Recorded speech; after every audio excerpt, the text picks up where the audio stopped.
like groovy podcast hosted by inebriated people. That's Kai with the cracking voice and Heather's touched by evil. One thinks he's Spider-Man, the other is a ninja. It's the Man I Love Fun podcast, it's the MILFcast. I'm a ninja. You're a ninja? You want to tell everyone you're a ninja as we come in before I do my little opening thing? Go ahead, tell everyone what a ninja you are. Ninjas don't get caught talking in the opening. Yeah, Apparently they do. You can't say that's not true anymore because it's true. Exactly. Well, you can't just redefine the rules of ninjas. They've been going for like 900 years or whatever. Anyway, hello everyone and welcome to MILFcast. This is the Man I Love Fun podcast where we do whatever the fuck we want because we're here to have fun, and that's where people that want to do that shit go to do it. I'm your host Kai. Joining me as always, the pancake to my syrup and her cat, Heather Baxendale. Say hello, Heather. Hello. Mad Mardigan also says hello or something. He doesn't talk much. So typically at the beginning of the show, we do the moment with Heather, but we were so excited about our guest who is a very busy person and was nice enough to give us his time this week. So we wanted to just go ahead and jump right in with him. So that's what we're going to do. So our guest tonight is an actor that you might recognize from a ton of shit. He's been in Punisher. He's been in Happy. He's been in A Perfect Storm. He's been in Jay and Silent Bob Reboot. It gets annoying just trying to list them all off, but we're happy to have him. It is at Joe Ugly on Instagram, our good friend Joe Reitman. Say hello, Joe. Hello, I am the side of bacon to their pancakes and syrup. We make a dope breakfast. I like it. Can't I'm hungry now, guys. I've never had anyone saying like they've gotten sick of fucking listing my credits. I find that interesting. I don't find it sick. I'm just like, God damn, these are all good. I was even sitting around watching everything you've done last night, and I'm like, okay, he's doing a scene with Clooney, it's just like, it goes on and on. I've worked with Clooney 3 times, which is also fascinating. But yeah. And we get more into that later. But like, honestly, it's not even that you work with Clooney, because look, well, we'll get into that later. But it's like you've had scenes with Clooney. Like, you're not like, Joe's one of those guys that's been in everything. He's the working actor. He's the guy you respect. I have a big love of working actors. For you guys that don't know, the reason Joe's here tonight, besides community service and guilt, is like in 2019 I was at LA Comic-Con. I always have my little Comic-Con mug with me. I'm sure you see these everywhere when you go there.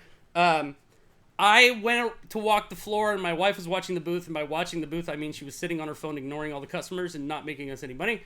And at some point, I come back, and I'm like, "Who's this dead man talking to my wife?" And not just at my booth, but like on the side of my booth with my children, like assuming my role as father and husband. So I'm not gonna lie, I was talking to his wife. I certainly was talking to his wife, and I don't blame you. I enjoy talking to his wife a lot. Damn good looking woman. And that day, I think, so my wife's into bounding, and she just started doing a little bit of cosplay. She enjoys it. I encourage it. It's a nice, nerdy little outlet for her. That day, she was dressed as General Hux from the new Star Wars movies because he's the only ginger in the Star Wars universe, and she had to represent. But I came over, and she goes, "This is my friend Joe." And I recognized Joe immediately, but I couldn't place him, which I'm sure you get a lot. Is that fair? I'm like the Where's Waldo of television. Sure. You're everywhere but nowhere. I mean, like people I'll get pulled over by cops and they feel like they know who I am. And they're like, this guy must be in the most wanted list. And they're like, oh no, you're on the Shield. That's backfiring on me. Yeah. So the funny thing though, so my wife, look, we've had actors and directors on several times on the show. One of the best ones I ever did was, I met a guy named Mike Wiles at a pub crawl in LA. And I literally just said, "Are you an actor?" Yes. And he said, "I'm like, were you in Fight Club?" And he's in it for like a second. And I had him on the show, and I never ask people that I recognize because I don't like to bother people because I figure they get bothered enough. It's always my friend asking. Yeah. So we had him on. He shared all these great stories about working with Spielberg, Breaking Bad, Sons of Anarchy, all this stuff going back 4 decades. Those are always my favorite shows. But again, I would never reach out. But my wife was like, "You should do the show." So she was nice enough to ask you to come on. And the funny thing is, it all started because she was remembering, based on something you posted on your Instagram, it was like maybe an embarrassing moment you asked people to talk about. And she said, the time I met you, and went on and on about your ex-wife. Because Joe has a very famous ex-wife who is like, I won't name names. You can do it if you want. But like, it's perfect that you're going on and on about it now, though, Kai. So you're keeping it in the family. She is to my generation what a slightly older generation had with Phoebe Cates, I think. That's correct. That's a fair assessment. That's good. Yeah. That's so good. If you can't figure it out from there, Google or some shit. But anyway, so my wife was completely embarrassed that all she did after Joe's done, like I said, 200 things. All she could talk about was his ex, and she's still embarrassed to the day. And she's done this with other actors. She met Dean Norris once and went on and on about things in my podcast and was totally embarrassed after. But she's a lovely woman. It was nice enough to ask you to come on, so I do appreciate it. Well, your wife is a lovely woman, and yes, I was talking to her, and yes, and then you came back, and I got to meet you as well, which was also fantastic, and I like your art very much. May I add that as well? You know, he did add that, and he was nice. We posted that we met him. My wife shared the picture. He mentioned my art. He was a total gentleman about the whole thing, so I thought it was like really sweet. And he's here now, so I just you were a gentleman too. You were a gentleman too, absolutely. You know, but yeah, my ex-wife. But to go on and finish what you were saying. Yeah, my ex-wife, look, you can say her name. And I don't have anything wrong with saying her name, but her name comes up a lot in my life, as you can imagine. Heather, do you know who his ex-wife is? I do. She is known as Shannon Elizabeth. Yes, she is. Very iconic moment in film. She's done other films too. Yes. Let's not just short it to that. But that one is that movie and that moment are very iconic. And we're still very close, and we still have a good relationship. So that's awesome. Yes, we're very close. And it's funny that you say it because before American Pie came out, we saw an early screening. I was like, "You're the new Phoebe Cates." That's exactly what I said to her. She was. When I saw it, I'm like, "You're gonna be Phoebe Cates for New Generation. We need to build you a website because every kid on the planet's gonna walk to their computer and type in your name." And that's exactly what happened. I would argue that she ended Phoebe Cates' run, and hers has lasted longer. I think it did. She has acted longer than Phoebe Cates, for sure. True. Phoebe Cates obviously married Kevin Kline and kind of like stepped out of the limelight. Yeah. And Shannon's still obviously running her charity and the charity that we're both on the board of, this charity called Animal Avengers, which has turned into the Shannon Elizabeth Foundation. For those of you who'd like to make donations, please pull up her name and do that. But we still work on the charity together. And, her passion is that, and she lives mostly in South Africa now. And really? Yeah. But I still read scripts for her. We're still working on trying to get a couple of films for her in the next year or two that are kind of on the table and trying to figure out what's the next film for her to do. And I'm involved in those discussions. So that's it's good. Awesome. You're like J-Lo. You're just friends with all the exes. I like that shit. People say that J-Lo and I are a lot alike often. I bet you get that all the time. Mostly when they look at our butts. I think that's when most of the time. Yeah. Well, congratulations. Thank you for being here, Joe. We appreciate it. We're gonna spend a little time talking about you and your career. We're gonna do our Series 7 little bit that we do, but before we do all that, we want to talk about what we've done lately. So, what have you done lately? What have you been up to? What have you seen lately? What have you done? I love Steve Bush. He makes the best music. So, Joe, is there something in your life you've done recently that you feel compelled to speak of? Anything fun? Anything? I'm currently in Atlanta for a couple of months working on a new show for Netflix that I'm acting on. And so that's going on right now. I don't know how much I'm supposed to talk about it, so I'm not going to You're supposed to tell It's everything. like Fight Club. No, it's Fight Club. There is some sort of Netflix, but I'm not allowed to say exactly what I'm doing. So that's happening. We're wrapping up a documentary that we're about 80% of the way done on. In Los Angeles, that's about how to try to make a living during the pandemic. It's kind of an interesting documentary that is kind of coming together, and then we're also I'm also just trying to put a few other projects together that are trying to get things done. It's just been a lot. Obviously, post-pandemic, I'm happy to be kind of running around a little, and I do a lot of work with Comic-Con Portugal, which I'm sure that interests you. So I go there every year, and we're getting ready. They're planning on having the Comic-Con this year because we obviously didn't have it last year. Is it run by the same people? No. Okay. No, it's a Comic-Con in Portugal. It's and it's not run by the same people. It's because when you say Comic-Con, you just assume San Diego, but that's not true. But yeah, but as you know, that's like saying yeah. I mean, there's 1,000 Comic-Cons because it's really comic conventions. Yes. But it's not by the Comic-Con people. It is not. And then so I'm going there I go there every year. I've done it for 6 years. I'm bizarrely the face of Comic-Con Portugal in some weird way. So you're like Hasselhoff in Germany for Comic-Con Portugal. I'm more like Chris Hardwick, I think. I like that. That's good. Yeah. I'm a Chris Hardwick kind of guy in Portugal, Kevin Smith-ish, in the sense that I do all the panels and I kind of do the interviews and I do some nighttime talk show stuff over there and kind of help bring some talent over and really kind of promote the event and really socialize and the artists and try to deal with all of those things. So that's coming up in December. We're going to try to do a few promotional things, I think, in September to get ready for that as well. It's a lot of great stuff. So, this year, thank goodness, things are actually happening. So that's the most exciting thing right now.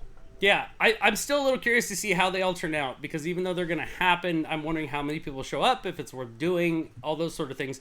Do you ever go to Comic-Con in Portugal and then come home and Kevin Smith's like, yeah, I was just in, San Diego, and you're like, yeah, come to Portugal, motherfucker?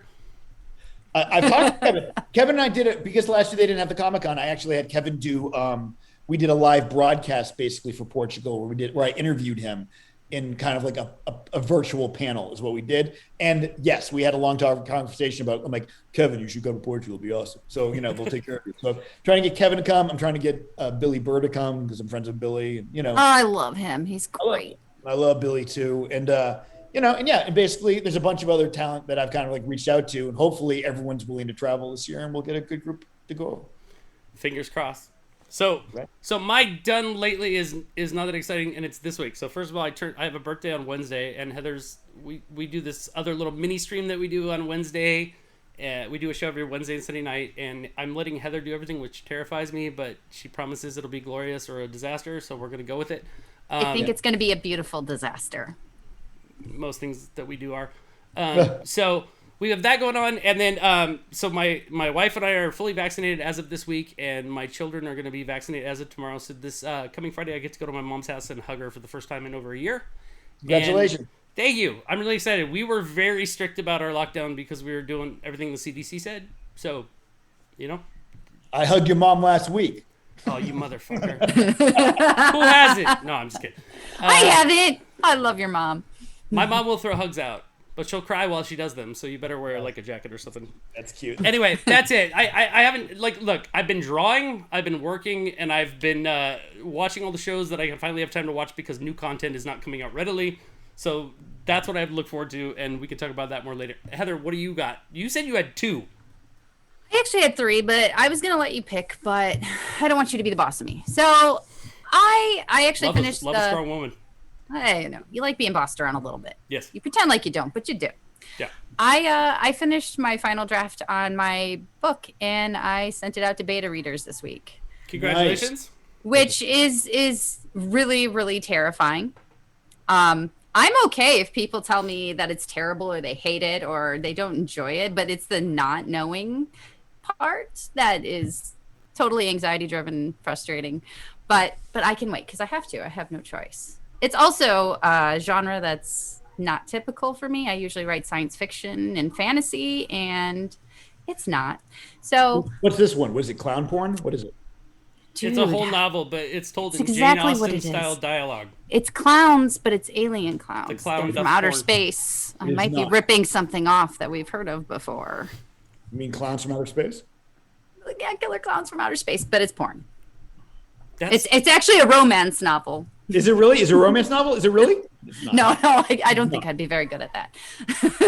I think it was honestly, my childhood biggest romance was like Terminator, and it was Kyle Reese and Sarah Connor. That's romance for me.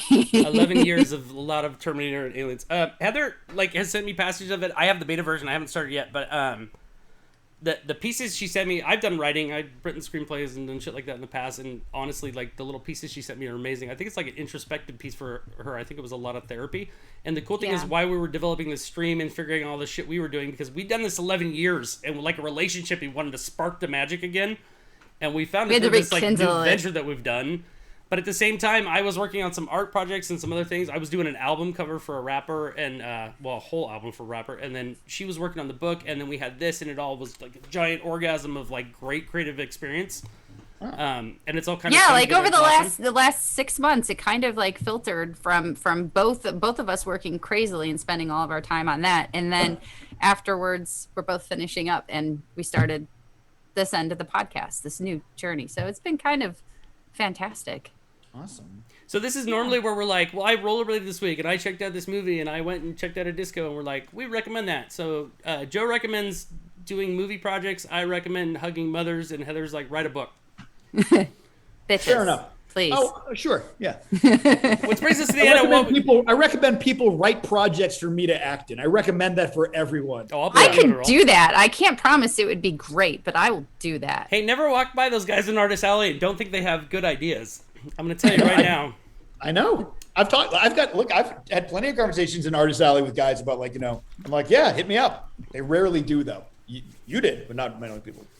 I would. My wife did. I sent the girl in fighting for me, but She did. I'll do it again. I'll do it when the story's You sent your wife in to do the dirty work. I did. You really did. You're like, Joe will say yes to her. I live with her. She's gnarly. No, the funny thing is, like, never do. And she's like, I asked him, and I was like, really? The great thing was, like, she's like, Joe, what would Kai have to do to get you on his podcast? Well, he'd have to ask. I'd have to say yes. Then I'd have to come on. I'd answer all his questions, and then he'd have to send me some art to say thank you.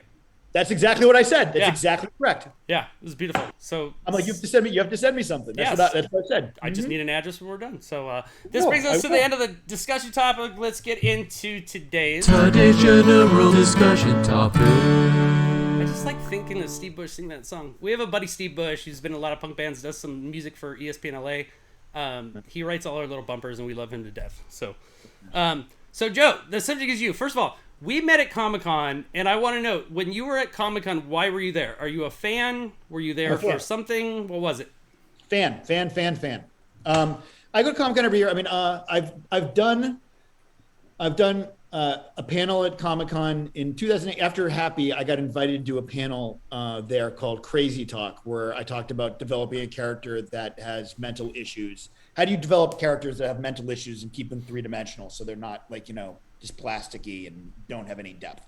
And I actually did that panel with Felicia Henderson, who was the executive producer of The Punisher, and that's how we met, and that's how I accidentally... Oh, really? Mm-hmm. Yes. So that's how I ended up on The Punisher. We did that panel together, and I'm a huge Punisher fan. And the cover of my college thesis was the Punisher logo. I had the Punisher poster. My dad was like, when I told him I was going to be the Punisher, he's like, that was all over your room. I'm like,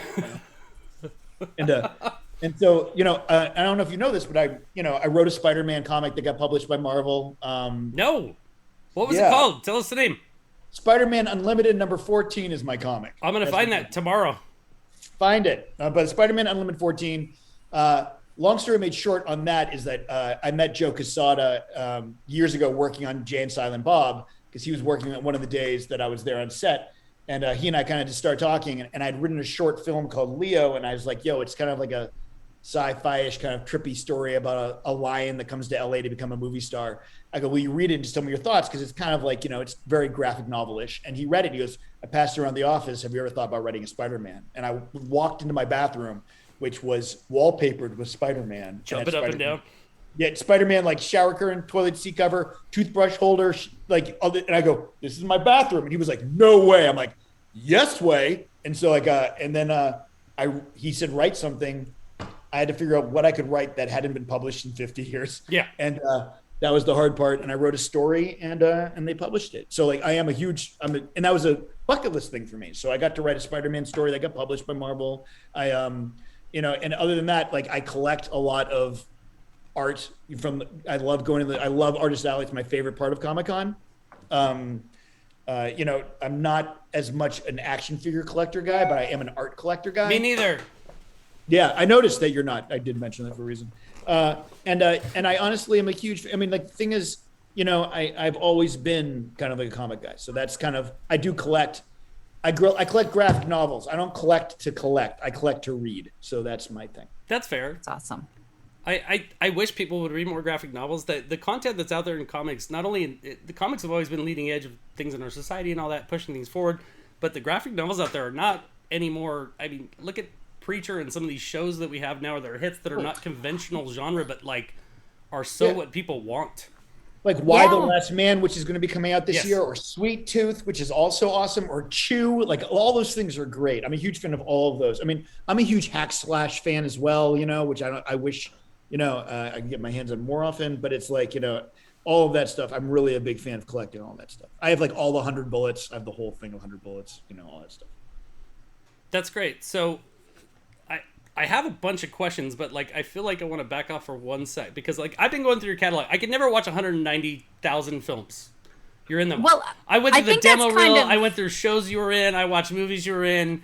But I like honestly, Heather had like a whole. When I went into our little shared spreadsheet, she had a whole page of questions. So I'd at least like to let her ask some of her questions up front, in case we run out of time. Well, what I was finding interesting when I was telling people that you were on the show was everyone had some different show or movie that they knew you from. And and I asked my husband, and it took him a minute, but he remembered you from Jay and Silent Bob Strike Back. Right. And the great Chris Rock tangent, because that is one of the best parts of the movie. Thank you. But we were actually watching, he hasn't seen the show Supernatural, and at this point, we're in like season 9. But I had just told him that you were coming on the show and was kind of trying to pick his brain with who you were.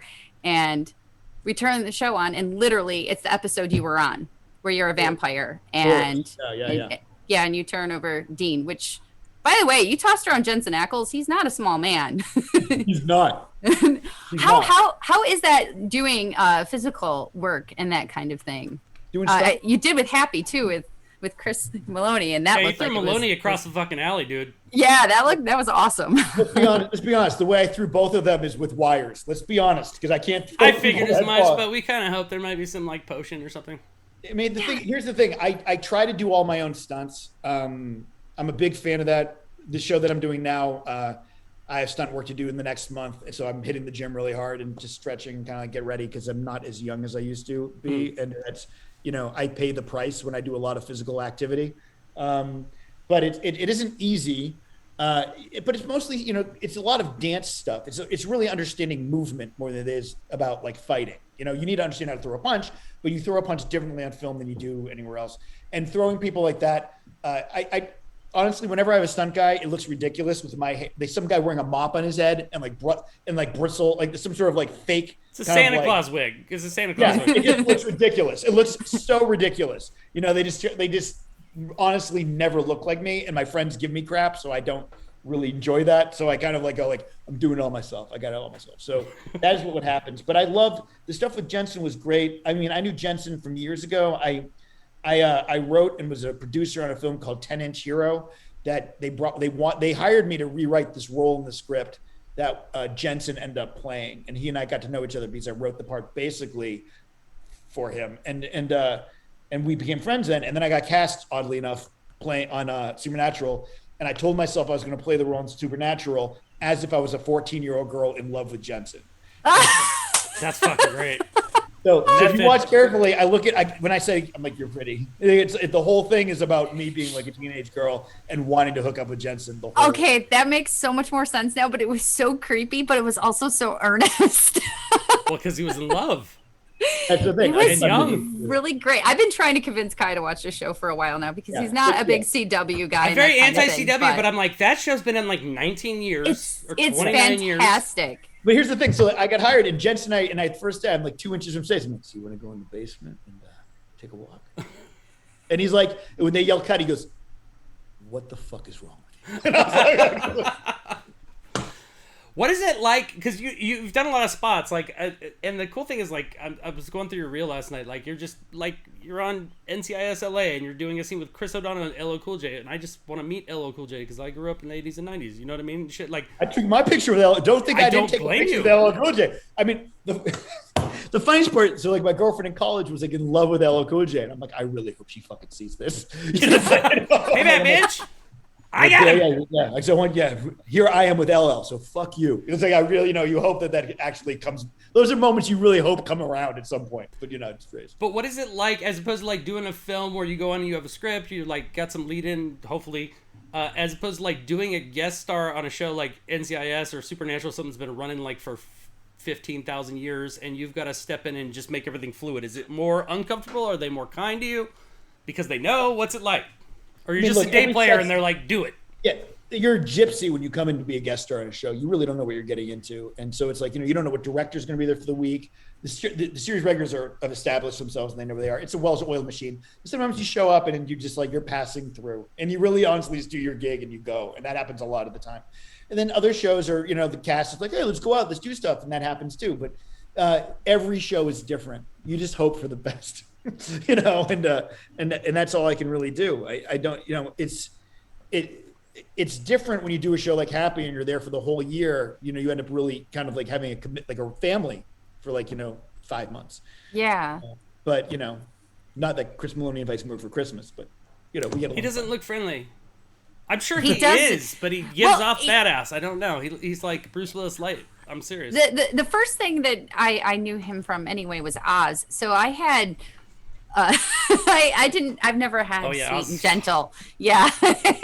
I saw Which him. she was amazing in, but yeah. He was amazing. Before he did Oz, I saw him do a pilot in like 1994. I saw him do a pilot for a TV show that didn't go, and because a girl who I knew was acting in a girl who I was kind of seeing was on the show, and I went and I saw him. I go, who the hell is that guy? Because I thought he was so talented, unbelievably talented, doing a sitcom, and I was like, who's that guy? And then I saw him on Oz, and and then eventually throwing him against the wall. But it's like it's an amazing process to do that. And look, Chris isn't. He wasn't. Look, I played his nemesis, so we did not get really warm and fuzzy. And the truth is, I was acting super weird for 5 months. I locked myself in my hotel room and I strung up Christmas lights and played Christmas music 4 hours a day. I went out and begged for money on the streets of New York for 2 days and greased myself up and looked like a homeless guy. I get really weird. I had pictures on the walls of Chris that I'd drawn to make to look like the Grinch, made him green because he was my nemesis. I pictured Santa thought of him as the Grinch. My Santa did. He was the Grinch to me. He wanted to ruin my Christmas. And so I kind of went through this whole thing. And he and I were working at the same gym, and I wouldn't even be in the gym when he was in the gym. I didn't want to. You went full Heath Ledger for Joker, like locked yourself in the hotel, did your own makeup, like just went full. Well, I mean, like I teach acting class, and I insist on doing what I would tell my students to do. That's awesome. It's I would tell my students to do everything, and often I have to leave myself to do it because I'm like, I don't need to do that. I'm like, what would you tell blah blah blah to do? And that there's a famous book called An Actor Prepares, written by Stanislavski, who's like the godfather of like modern acting. Can't watch The Actor Studio without hearing about him. Absolutely. Right. Anyway, so he wrote this book from the point of view of a student because he felt like that was the best way to talk about being a teacher. And so I do the same thing in my process where I'm like, in order for me to be a good teacher, I also need to be a good student and listen to what I teach. So that's why I do that stuff. That's super interesting. So like even tonight, I think but the reason we were lucky to kind of get you what we did, you were even, despite your long week, despite being on location, doing all that stuff, you were teaching a class leading up 5 minutes before that. So we were a little bit late tonight, guys. Sorry about that. But tell a little bit about the teaching you do and like what you do, and if people want to seek you out, all that stuff. Like tell us about that a little bit. I mean, I coach all actors, ranging from people who are just starting out and like beginning actors. I love working with people who want to learn the process because teaching the process is super valuable. And I just think it reminds me of how important it is to start at square one. So it makes me a better actor and teacher doing that. But I also work with actors who are on TV series or people who have movies or after, either before they get them to help them audition. And sometimes they get hired after they book the job to make sure that they're prepared day to day. So there's a wide range of coaching that I do. Much like a cornerman does for a fighter, I prepare people the same way for a movie sometimes. But my classes, usually when I'm not in Atlanta, before the pandemic, before this world changed, I taught in person on Tuesday nights. And then the pandemic hit and I started teaching Monday and Tuesday nights. Monday night's class is a technique and audition prep class, which is all about building character and becoming better actors. And my Tuesday class is what I consider a director's workshop. And what happens is that we get material from directors, people like Amy Heckerling or who wrote Clueless and Fast Times at Ridgemont High. We know. Right. She's come to class, or Felicia Anderson, who is the producer from The Punisher. She'll come to class, or my friend Jason Hall, who wrote American Sniper, all the way down to USC like filmmakers or USC thesis filmmakers, or people who are writing their first feature film. Once a month, I bring in a name. Once a month, I bring somebody who's new and has never really worked with actors, and they work with my class on their material that they've done before. That's so great. So they get to kind of experience of what it's like to work with somebody who's super experienced, also work with somebody who doesn't really know what they're talking about. And I think both those things are important for actors to understand because some directors are great, some aren't. So that's honestly my favorite class because I learn a lot in that class too. It talks a lot about, because we also deal a lot more in that class about like understanding script analysis and where you are in a scene and what it means, what a director might want to see from you if they're auditioning you. That's what we teach on Tuesdays. Right now, while I'm in Atlanta, I'm teaching on Sunday afternoons. Basically, I combine my two classes. I'm bringing in one guest, and we're also doing audition prep stuff. So just to keep myself busy. But like you said, even though I'm working all week on this show, on Sundays I'm teaching class and coaching privately because I kind of dig it. So it's what's the biggest difference you've seen with? You mentioned COVID, so not only with the teaching but also with being on set and stuff. What's this year been like, and have you the changes you've been through experiencing? I mean, Well, I mean, obviously the transition from being like a live class to being like a class that's on Zoom is different. What's interesting is that a lot of my students were like, I don't know if I want to work on Zoom. I'm like, it's beyond the fact you need to get used to it. Now, no one's auditioning in person, I think, ever again. I think we're in a world now where all auditions are going to be done on digital submission because casting directors gave up their offices. Producers don't want to go into an office and talk to people. They want to sit at home and look at their computer. And it's more comfortable to get rid of them. Just click, see ya. And the final thing is like, you don't have to listen to somebody be like, oh my God, I'm so sorry I'm late. My cat threw up a hairball and I was caught in traffic and I don't even understand. I did such a crazy day. Can you believe what happened? And then it rained for a little while. Producers don't even any of that. I know that girl. Yeah. We all know that girl. You did a perfect job of describing that girl. I'm working on it. And then, I still think, oh my God. But then the producers don't want to deal with that. And you're right. And the thing is like, why watch an 8-minute audition when they get to go, they speak for 5 seconds. They go, nope. Click, slide. So you're saving 80% of your day. So why would they ever bring you back? With that said, you need to learn how to act in this box the way that we have it right now. Because if you don't learn how to do that, that's how they're going to watch you from now on. You're not going to be auditioning in person. So I need to watch you like this too, because this is how you are actually going to be auditioning. It's almost like you're being framed too. Do you think we're going to go back to just sending tapes in? Yes, 100%. Really? That's it. Yeah, I don't think we're ever going back into the room. Maybe for chemistry reads when you get down to the final 4 people and you need to see if like the two the next step kind of. Yeah, if you want to see if 2 hot people have chemistry, that's when you're going to bring them into the same room. But other than that, you don't need to. It's like me and everyone. So that's interesting. This COVID thing has been really interesting. I think a lot of the things we've determined are actually going to stick around for a long time. And a lot of them are great. I used to have to take a whole day off work to go to the doctor. I don't have to do that anymore. It takes me 10 fucking minutes, and we should have been doing it for 5 years. Yep. The biggest change on set, though, is that it's added probably 10% to every budget because for this year, until it's done, until we kind of can step beyond the idea of people getting sick on set, everyone has to get tested. I have to get tested 3 times a week doing this TV show, right? Monday, Wednesday, Friday.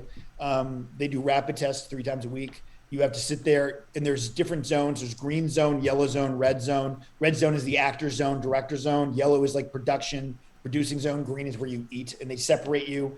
Everyone has to wear face shields when they're in the red zone. Hair and makeup people have to wear gloves and like smocks. It's like it's added a lot to production, and that takes time and money, and it's a lot of work. So it's really increased the budgets of things for this year, I think, until the end of the year, for sure. That's insane. Yeah. This year's like, I don't even know how to explain this year. Everything I think was thrown up. I'm really happy to see they move forward, and I'm really glad to see they're doing it safe. Same with like, yes, I thought the NBA was like a great example. So like, there's proof that it can be done. It is unfortunate it costs more, but let's be honest. Like Hollywood likes to blow their budgets up like the fucking government and spend $45 on a goddamn hammer anyway. You know what I mean? Yes, but I mean, but that trickle down does go to the trickles down, and then actors get paid less, and they shave the money off. The producers don't get paid less, but they look down the line, and people do get. They're like, well, why should we hire someone from LA when we should just hire someone in Atlanta who's local and save a couple $1,000s, and that's what ends up happening. Did you find yourself passing on anything, and that because this whole year was so fucking up in the air, like at any given time, some people were worried, some people weren't. Did you find yourself having to step away, and some people trying to move forward, not feeling safe, things like that? There was a gay porn I got offered that I passed on. Oh, I'm disappointed. Were there clowns involved? Maybe. Close. If If there were clowns, I would have done it. I got to get to writing that for you. Yeah, you write that clown porn, I'm in. Doesn't matter if I have no fear. I have no fear with my sexuality. Whatever you want to do. But I think no. Did I pass on anything? I did not pass on anything that I would have normally done. I actually did a movie in October. I did a movie in October called The Coronavirus Movie, is what it's actually called. And it's about these 2 guys who were trapped in a house. It's a much bigger story than that. There's a lot more to it. It has to do with memes and kind of almost like alternative universe, like red pill, green pill stuff. It's a super weird movie. But we shot this independent movie in October. This kid, James Sunshine, wrote it, and I did it with an actor named John Lear, who was, I don't know if you know this, I was one of the Geico cavemen a long time ago. I did the first commercial. Were you fucking really? Oh, that That makes me makes happy. so much goddamn sense, though. I did the first one, but my friend John Lear is one of the main ones, not the main one, but there's a couple of guys, but he was one of the main ones who did the first commercial with me too. And John and I have known each other for a long time, and we did this movie together that we acted in for this guy named James Sunshine, and we shot it in October. We might have been the first production approved by SAG to shoot after COVID hit, and we shot for 8 days. We shot 80 pages in 8 days in one location. That's no small task. Yeah, with a crew of 8 people. So it was pretty intense. Well, That's amazing. What do they say? Desperation breeds creativity, ingenuity. It was a challenge, man. I've never done that much material in such a short period of time, except for like Hamlet in college. But it was really super challenging. It was great. So let's talk about some of the stuff you worked on real quick, because real quick, like we could go on for days, obviously, but like I've been like going through some of your stuff. I was like, oh, I want to rewatch that, so I watched Reboot. I obviously rewatched Reboot. I'm a big Kevin Smith fan. He's here somewhere. He's right behind me there. Sure. So I've seen you in all that. I have a bunch of signed stuff from Kevin too, so don't think you're the only one. Like I have Kevin signed. I'm like, okay, good. Done with them. Well, I'll send you some stuff. You send me some stuff. So not only do I want to talk about what it's like working with Kevin, but I would also like. I'm a big M. Night fan. I was a big M. Night defender. I'm actually. Me too. I think Unbreakable is probably the greatest comic book movie ever made. And Joe Quesada agrees with you. But Good. Go on.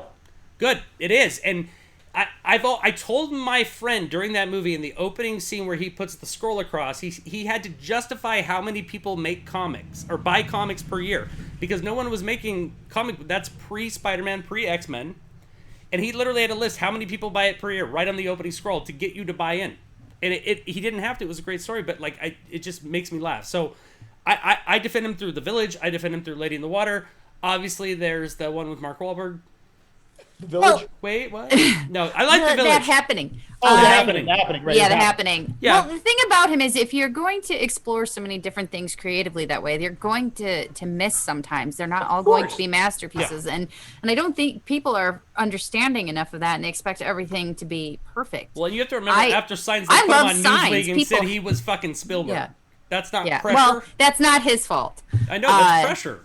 Yeah, yeah. No, the thing is, I think he's wonderful. When we did Lady in the Water, that's the thing. Look, I auditioned for it. They said they wanted me, and I said, before I say yes, I want to read the script. And I really said that because I just wanted to read the script. But because of course I was going to say yes. Everyone knew I was going to say yes.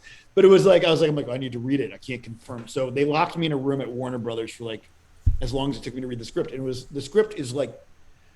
It was like 150 pages or 160 page script. It was massive. And I was like, how the hell is he going to introduce an entire universe, like, in this thing and like make it make sense? And I was like, this is such a huge undertaking, a massive undertaking, and a humongously challenging script to try to like do that. And yeah, and like you said, like how many times can you actually have like a surprise ending and actually surprise people? It doesn't work that way, So I thought Lady in the Water, the biggest problem with Lady in the Water is I think it was mismarketed. I think they tried to market it as a horror film, and that's not what it is. No, it's a fairy tale. It's a fairy tale. That's correct. It's a beautiful fairy tale. I actually really like. We watched it last night, so we've been showing my kids M. Night's films, and we're like, oh, we got Joe. We haven't done Lady in the Water yet. Let's do that. So first of all, it's really cool to see the evolution of your hair, which we'll get more into your hair. I just fucking love this guy's hair. I'm not gonna fucking lie. I told him. I messaged him. I actually sent my friend. He has hair envy. Oh my goddamn! I sent my friend a picture, and I was like, "Joe's gonna be on the show. You should check it out." He's like, "That hair, oh my god!" And I was like, "Right? It's magical. It's fucking beautiful." Thanks. Mm-hmm. Have you ever been offered like a Vidal Sassoon or like a some sort of a Revlon? A very It came down Revlon. between me and Keira Knightley for a friggin' Vidal Sassoon gig. Fucking put your hair out like that and let's see who wins. I'm not even joking, Joe. Seriously. And no one's ever offered me to cut it or to offer me money to like have it. So that's not happening. It's perfect COVID hair because I didn't go that long and now I'm dealing with like the intermediate stage that comes to get there. I almost did the opposite and shaved my head during COVID. I told people that was the Level direction Ripley. I was going. I had COVID hair and a beard before anybody. I had it first. So tell me a little more though, like working with M. Night. So not only is it working with M. Night, it's working in the first M. Night, like he's got a prominent role in the film. So I'm kind of curious what that was like, and I'm also curious what was the secrecy like, because I gotta imagine they locked that shit down hard even through production. Was it different than other things you've experienced? It is the only movie or TV show I've ever done where I wasn't given a script. Oh, Ever. wow. Like I got to read it in that room, and then we worked on it. They would give us pages, but only our pages. They only gave me my pages, so I never had anything but my pages from the script. Which it's the only script I've done where I didn't get to keep a script because I'd never got it. So that it would, and we had to sign an NDA to do the film, I believe. I remember I signed an NDA to read the script, so I'm assuming that covered everything. And that was the main thing. I just wasn't supposed to talk about it, at all. That was the deal. And working with M. Night, he was super, super nice. And the first meeting, they flew us all to Philadelphia for a meeting to do a script reading. And when we were done, he stood up. He goes, "I just want to let everyone know here that you were all my first choice for every role in this film. And I got everyone I wanted. And I just want you to know, I'm so grateful to have each and every one of you here." And one of the smokers next to me sat there and went, "God," he's like, "that's amazing that we were all the first choice." I go, "I don't know if it's true, but that was a really smart thing to say." Yeah, exactly. Yeah. Exactly. What else are you gonna say? Yeah. That's hilarious. So, Kevin Smith, obviously, if you appeared in Kevin Smith films, we're Comic-Con rats. It's the opposite of mall rats. We're obviously big fans of his. Tell us a little bit about your work relationship with him and working with him in general. I mean, Kevin's great. He's just a great That's guy. all you can say, right? I'm not allowed to say anything else. I signed a contract with him. He would say that, though. He would confirm that for sure. He would confirm that he's great. He would. No, Kevin, the story with Kevin, I can give you the story on Kevin. Do you want the story? I'll give you the story. Love the Kevin story. Kevin, so I did not know Kevin, and at the back in like, what year was it? It had to be 99. And then my ex-wife, who we've discussed, had a big hit called American Pie, and what that led to was a bidding war between this company that was one company that did not get her, and then and Miramax, which ended up bidding her and offering her a 3-picture deal, right? This is something that a lot of people don't know. She got a 3-picture deal with Miramax right after American Pie, and that included Scary Movie, and then a movie that didn't happen, and Jay and Silent Bob Strike Back. That was what she got offered, right? And so, but Scary Movie was really the only movie that was on the table at the time. But after Scary Movie, they were trying to figure out what to do with her deal. And Kevin's movie came up, and they asked Kevin to take a meeting with Shannon. And I was like, holy shit. And I got, and she's like, what? And Shannon didn't really know who Kevin was, right? And I'm like, wrote Clerks, and I showed her Clerks, and she's like, it's a black and white movie. I'm like, it's a fucking movie that won Sundance. And I like lost my mind, and I'm like, you need to watch this. I made her watch all Kevin's stuff, and then I said, I've got a pitch for this thing, and I got some ideas. So we decided to have lunch at the Ivy, a very fancy place in LA, and we had lunch to meet Kevin and his wife, and we sat down for lunch, and and we were talking about the role for the film, and Shannon and Kevin were getting along, and then Kevin and his wife started talking. His wife and Shannon started talking, and that left me time to talk to Kevin. And I was like, blah, and I just went like fucking full nerd. I went full nerd, not even half nerd. I just went full nerd. I would too. That's a natural reaction. Great. Absolutely. Yeah. I sat there and I'm like, can we talk about everything? I'm like, can we talk about every? And so I just like unloaded about everything from like Clerks to Mallrats and just fucking and I just sat there and just ranted about everything, and like I knew everything. I knew about everything about this View Askew, the whole universe. I knew all the I knew about all his fucking like films that his friends had made. I'd watched everything, and so he goes, and he knew enough about me that he was like, "Do you want to audition for the movie?" And I was like,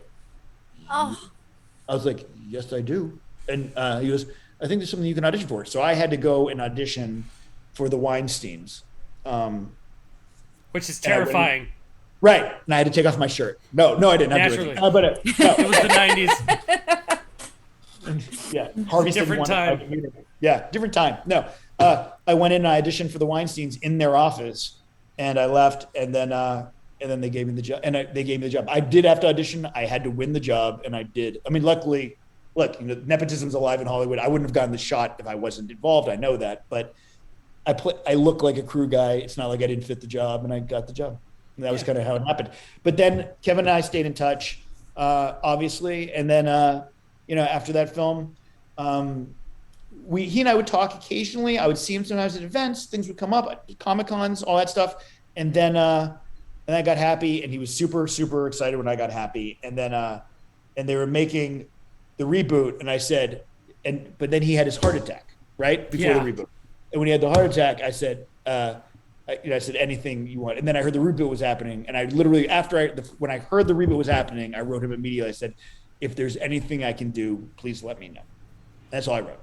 And he was nice enough to have the role inside the script. That oddly enough, there was the role of the first AD who came back, and he's like, you know, you were the first person to call me. He's like, you know, to let me know that you wanted to be involved. He's like, so here you are, and that was it. So then I was like, you know, that was it. It was pretty easy.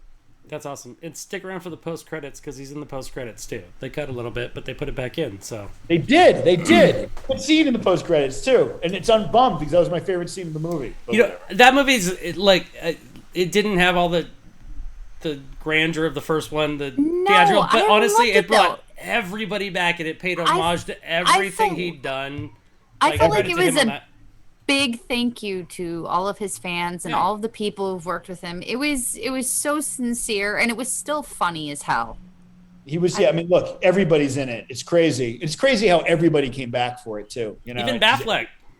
Yep, even Batfleck, which is all an testament to Kevin too, which I think is awesome. Yeah. He's a great guy. He deserves it. He's a great guy. You know? Makes me happy. So real quick, like, obviously I could talk about your acting forever, but Heather is fascinated with your poker playing, and she had a couple of questions that she wanted to ask, because we both played poker over the years. Like I still play a little online. I have tournaments. I have buddies and stuff. I'll go to the casino when it's not COVID, but like there was that whole wave of, you know, World Poker Tour taking over, and go ahead, Heather. Yeah, you've played World Series of Poker like 4 times. Yes. How did you get into that? I used to be pretty obsessed during like the Phil Ivey time. Howard Lederer was one of my favorites. Hansen. I loved Gus Hansen. Yeah. So I was obsessed for years with it, and we used to have poker parties. And I'm not going to pretend like I was very good, but I enjoyed playing. So how did you get involved with poker? Well, how do I tell this story? It goes back to when she and I were married. She got invited to go on Celebrity Poker Showdown, this TV show that was on Bravo at the time, and neither one of us really knew how to. I knew how to play poker, but not Texas Hold'em because it was early on in that whole thing. And they sent us a book on what to study about it and a videotape of the World Series of Poker, and we studied it. And she went on the show. And she didn't do very well, but she got hooked by going on the show, and she started wanting to play poker. And we started playing more and more poker, both of us. And then we got divorced. And then when we were getting divorced, while we were getting divorced, I was going out a lot at night. I was not wanting to be in the house, understandably. It was a time that was not good. And I went out one night, and I went to this club, and I met Annie Duke. The poker player. So Annie and I met at this club, and to make this long story short, Annie and I started dating after Shannon and I got divorced. And but on our second date, Annie Duke was like, I had an idea for a TV show, and I said, I do too. She told me hers. I didn't like it, and I said, I have an idea for a show called Annie Duke Takes on the World, where you play poker against 6 people. Or what happens? You teach 6 people how to play poker, and while they're playing poker, whoever wins that plays you heads up. So it's basically Win Ben Stein's Money, but with poker. Yeah. Now we went into the Game Show Network, and I went, it's Win Ben Stein's Money with poker called Annie Duke Takes on the World. Here's Annie Duke. Here's the producer of Win Ben Stein's Money, who's a friend of mine. And they went, we'll buy it. And I was like, what? So I sold the show in the room. So and I was awesome. I'm like, you're kidding me. I'm like, I just sold a TV show? And I was like, that's crazy. So that happened. And then after that happened, I had to learn how to play poker for real, right? And I was like, I need to learn. So I started watching Annie play all the time, started watching tapes, watching Full Tilt, Ultimate Bet online, studying people, and then our show aired, and then I'd watch Annie during the taping. We'd rehearse practicing the show that we were going to sell, and then they finally bought it. They aired it as a 2-hour special. It didn't go forward, but it did air, and I learned how to play. She said, "You need to play poker. You really know what you're talking about." And I go, I just learned how to play for the show. And she was like, you should play. And she went to commentate a tournament while online. That was online. She was going to go to a studio to do like a podcast of the show that tournament was online. And she's like, I'm going to buy you in. If you win anything, we'll just split it 50-50. And there were 2,776 players or 73. And she got to the studio and she said, how's Joe doing? And they were like, he's chip leader. And I proceeded to win that tournament and win $266,000 in a day. Wow. That's not bad. Right. And Wow. And so I cut her a check for half of it. Ouch. But I won this. Yeah, no. She proceeded to take some of that money and helped fund my short film that I directed called Leo. And she, and look, she was very generous. I cut a big check. She was very generous. And then, and that part of that winnings was a seat in the World Series of Poker, even though anybody can buy in. But that was my first time playing in the World Series, and I cashed in 3 events that series. Three, and then I won seats on Full Tilt in their Full Tilt like World Series of Poker giveaway 2 other years, and then 1 other year I can't remember how I raised money. I raised the money some other how, like I can't remember. A bunch of people sponsored me in like the 4th one that I played. Full Tilt sponsored me as a pro for 2 years, and I think Ultimate Bet did as well for 2 years. Don't quote me on that, but I think, but I got sponsored for 3 or 4 years over that period of time too, and had a pro contract and just played for during that time period I played, and I played with Howard and I played with Annie and I played with a lot of those people. Is the bug still there? Do you still play? Never had the bug. No, it was just part of the machine. It was just money. It was money. And I was like, and Annie taught me really well, and I was good enough to win for a few years, and I was playing. She was playing the World Series the whole time. I was bored. I'd go play like sit and go tournaments and little things and win a little bit of cash here and there. Good enough to win some cash, good enough to cash in a few events. Never really wanted to play in big tournaments online. I didn't really play that many. I cashed in a couple to win my World Series seats, but I honestly didn't care. And I played every World Series I played in, I always came out ahead, but it was not by a lot, but I made a profit. I was a profitable poker player, just not like a big high stakes player. And I made money in that big tournament, and I made money every year that I played as a pro. But it honestly, I don't love poker players. Like as a whole, I love the people who I'm friends with, but poker players, like if you go to like casinos or shady, I don't like a lot of them. And there's Helmuth, like Phil Helmuth, like Phil's a good guy. He's just misunderstood. I would say that about Phil. Is he really? He's a good guy. He has a humongous ego, but I don't think he'd be surprised that anybody said that. But he was always very generous and very nice to me. God, he comes off. I'm gonna be honest. He comes off like an asshole. He does. He gets angry when he doesn't. He's not a good loser. We all do. We don't all come off like assholes. Nice. I do sometimes. Yeah. I've threatened to throw a Monopoly board or 2 in my life. I understand, but it was a fun time. It's just like when it got shut down, online got shut down in the States. I had no way to really play to stay competitive because I was like, my friends who were professional players were like, you should move to Mexico with us. I'm like, I'm an actor. I'm not a poker player. I can't go. I'm not going. So I go. I act. I direct. I write. I'm not going to Mexico to play poker online like all day long. It's just I could have ground it out and kind of like probably made a living, but wouldn't have made me happy, so I didn't do it. A multi-day televised tournament sounds like fucking utter hell to me. Like if you've ever done like a long tournament, like poker tournament, you're just sitting in a fucking chair. Your back hurts. 12 hours. Yeah. You got to smoke. You want to eat, but aces are coming next. You're not gonna bail. You don't want to miss. And I'm that not gonna hand. lie to you. Look, I made it to day 4 of the World Series once and day 3 once or twice, and look, it didn't cash any of them. Yeah. And that's the worst. You sit there. I played 40 hours of poker, and I've got nothing to show for it, except for the experience and whatever. But it was a grind, and I just didn't love it. You know what I mean? Like I also didn't do. I love stand-up comics, but I don't want to be a stand-up comic because I don't love it. Absolutely, it's a miserable life. Yeah, I don't want to live in Motel 6s and travel around the country. I don't. So I don't. Well, Joe, I could go talking about you all day. We have another segment, but I've kept you the full hour. Are you able to stay with us? Do you need to go? What do you want to do? Nobody's going to fault you if you got to go. I totally understand. You gave us an hour, and I totally understand. So I did my heroin before we started, so I'm all right for a little bit longer. You're good? All right. Well, thanks for talking you. about that. Let's do our little irreverent part of the show that we put like 4 or 5 minutes of thought into, and it's called our little Serious 7. It's the way we end the show. I planned time. I'm not going anywhere. We got time. I like it. Hey, you better listen up. It's time for the Serious 7, so shut the fuck up. All right, Heather. So why don't so Joe, these are 7 questions we come up with every week. You take them however you want. You can be serious, you can be ridiculous, whatever you want. Just interpret them how you want, which is a little thing to generate conversation. But Heather, do you have the questions in front of you? I do. Would you like me to read them, Kai? Yes, please. Ask the first question for us. Okay, the first question was inspired by you, Joe. It is name 4 people you would want to play poker, either against for the challenge or with for the fun of it.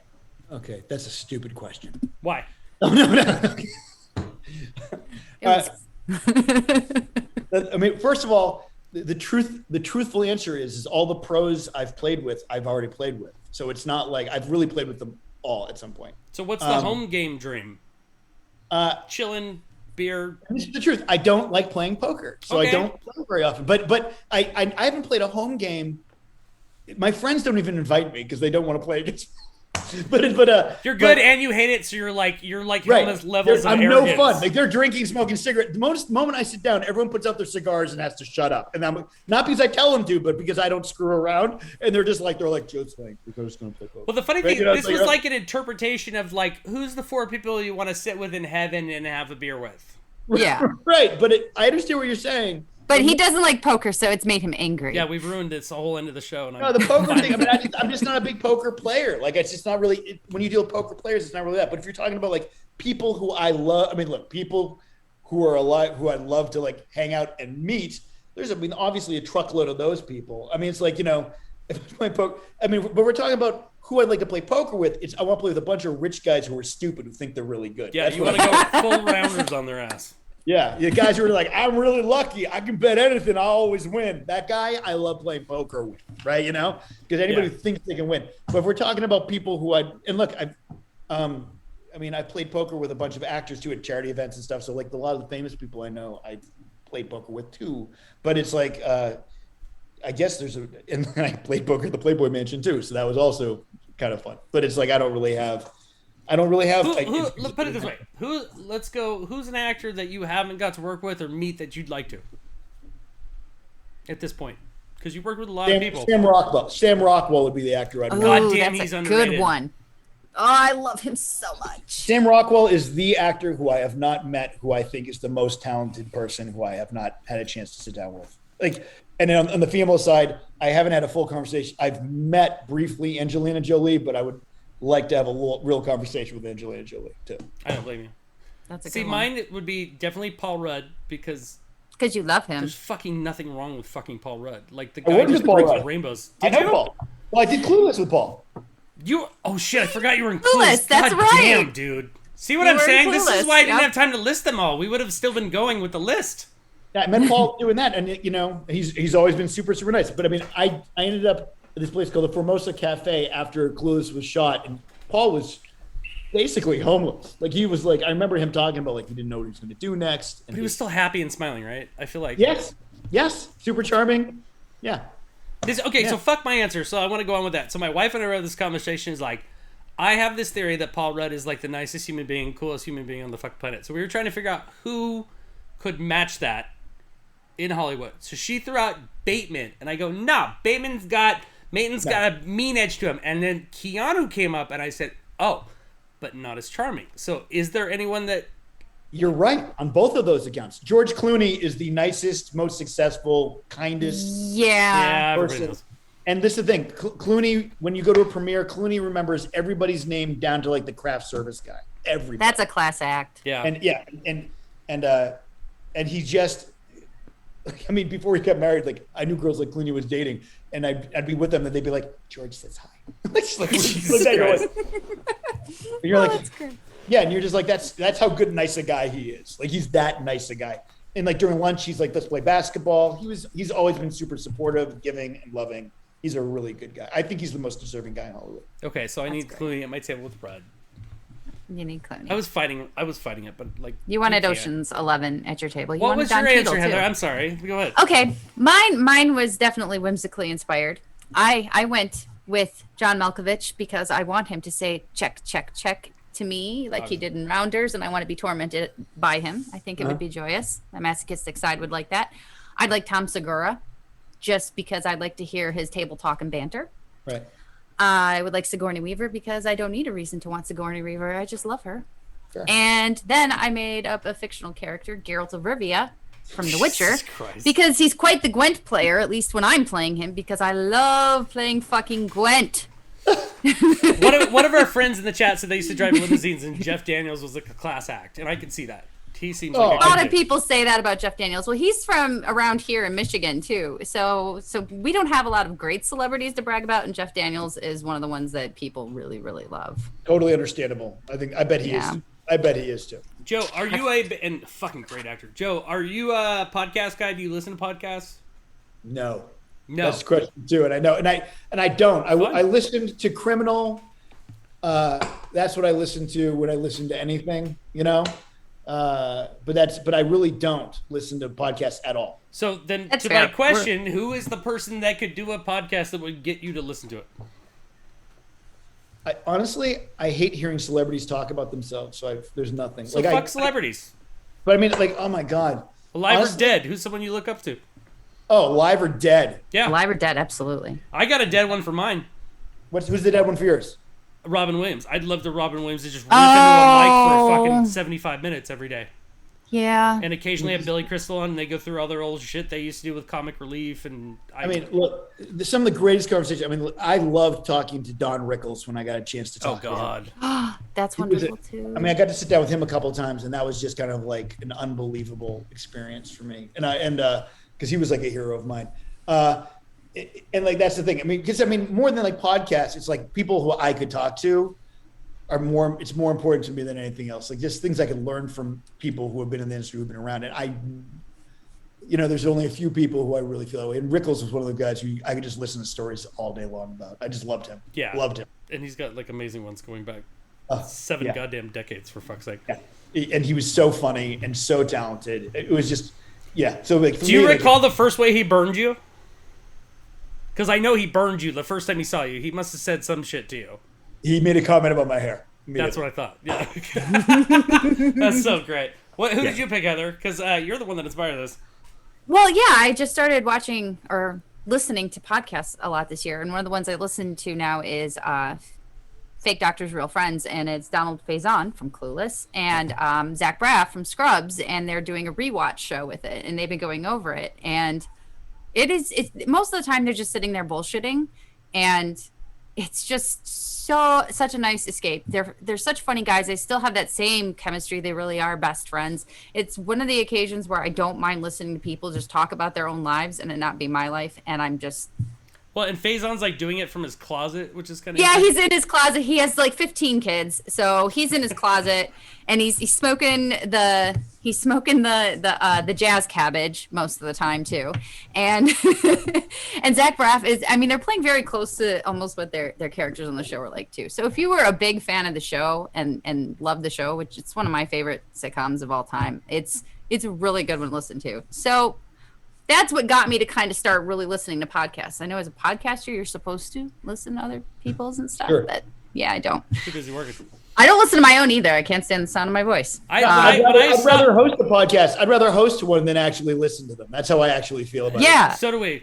Honestly, since I stopped commuting to work, I have no time to listen to podcasts. If I had to get stuck, like I live in just outside of LA, so I used to drive an hour and a half to go 10 miles, and I could throw a podcast on. I can't do that anymore. Right. You know. Yeah. So who did you pick, Heather? Oh, I'm doing a throwback to what I've been going on about for like the last 6 months. So I discovered Jean-Claude Van Damme's Instagram this year. Oh my God, have you seen this, Joe? And No. it's so he does these live videos and he'll just be sitting there listening to like Barry White and he'll be dancing by himself. But he'll dance And- like Jean-Claude dances. Yes, like Jean-Claude in like Lionheart. It is so amazing. And, Slightly and then off he'll to just the beat. spin kick out of nowhere. He is such a peculiar man and He wears he's so Jean-Claude entertaining clothes to me. and has a store that like a Jean-Claude t-shirt is like What is the question I have for you? A Jean-Claude T-shirt is $35. A Jean-Claude beanie is $45, and I don't understand the French math. I don't think you should. He's the muscles from Brussels, and making sense is not what he's doing. That's fine. And that's why I would listen to his podcast if he had one. She sends them to me now, and I go, I'm not watching it. Like, it's ridiculous. He says, I'm not falling for this anymore. Yeah, it's a 10-minute video of him. I am in, because once you turn it on, you can't stop watching. It is like a it's strangely invigorating, yes. I'm surprised. I'm not surprised. Since we were talking about poker and actors, sorry, we stuck on the poker thing because we thought you were down, but obviously we were wrong. But it doesn't even matter. So superstitions, I think actors have a lot of those. I was curious, do you have superstitions that you follow? I have a few. Whenever I go through a yellow light, I kiss my hand and touch the visor. I do that every time I go through. How did that start? Is that a thing? My cousin did it. I don't remember, like 30 years ago, and I don't know why. I started doing it with him because we were living together, and then I just started doing it, and then it's never stopped. That's a made-up superstition. That's fucking awesome. And it's just so that cops don't pull you over after like the yellow. Yeah, after you go through a yellow light, like please don't pull me over, and that's it. And I do it subconsciously. I don't even know I do it anymore. And people are like, "What did you just do?" Okay, I used to do that, but it was because somebody told me you would add 15 seconds to your sex life if you did it. So I did it a lot. Maybe that's worked. I don't know. Maybe it's worked for me. I have no idea. But I used to smoke. When I did, I used to turn one of my cigarettes over in the pack at all times. I used to have that pack. Which one? Right. Which cigarette? Mine was always the third one. I would say it was probably the fourth one. Now that I picture it. Yeah, like right there in the front. Yeah, like it. Right there in the front, the fourth one in the front. That's what I would say. That used to be a habit of mine, a superstition that I used to have, and I used to always have to do it. And then I don't have sex the night before I have a big scene. Okay, we just talked about this. Yeah, so we were there's just two schools of discussing thought. this. If you're gonna box the next day, you don't fuck, or you have to for the release. So you're the not guy. Yeah, before a big scene. If I'm having a big, dramatic, powerful scene, I do not. If I need to keep my energy pent up, correct. So you're too casual if you roll in having had a good night the night before. Right. If I have a scene where I'm just laid back, I'm like, "Yo, what's up, bro?" Then maybe I would. But I know when I have a big scene that I need to be focused and powerful in. Yeah, there's that, and also like there are certain foods that I don't eat when I'm working on set, but partially because I'm allergic, others because I just don't want to risk like clogging my body. So I have different thoughts about that stuff too.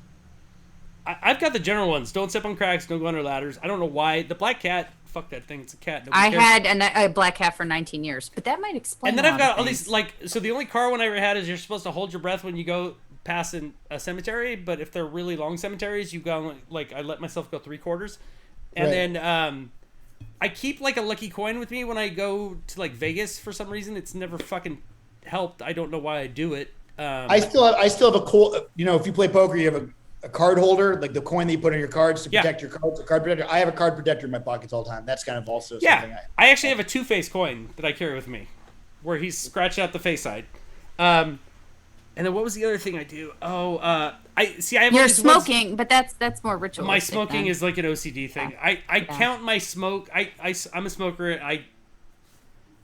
I smoke 13 cigarettes. I do number 10 twice, and I stop at 12, but I have the extra one for number 13. It's OCD shit. Same with I match my underwear to my outfits. I feel weird if I go out if I'm wearing red underwear and blue t-shirts. I check my door 3 times before I leave. Do you?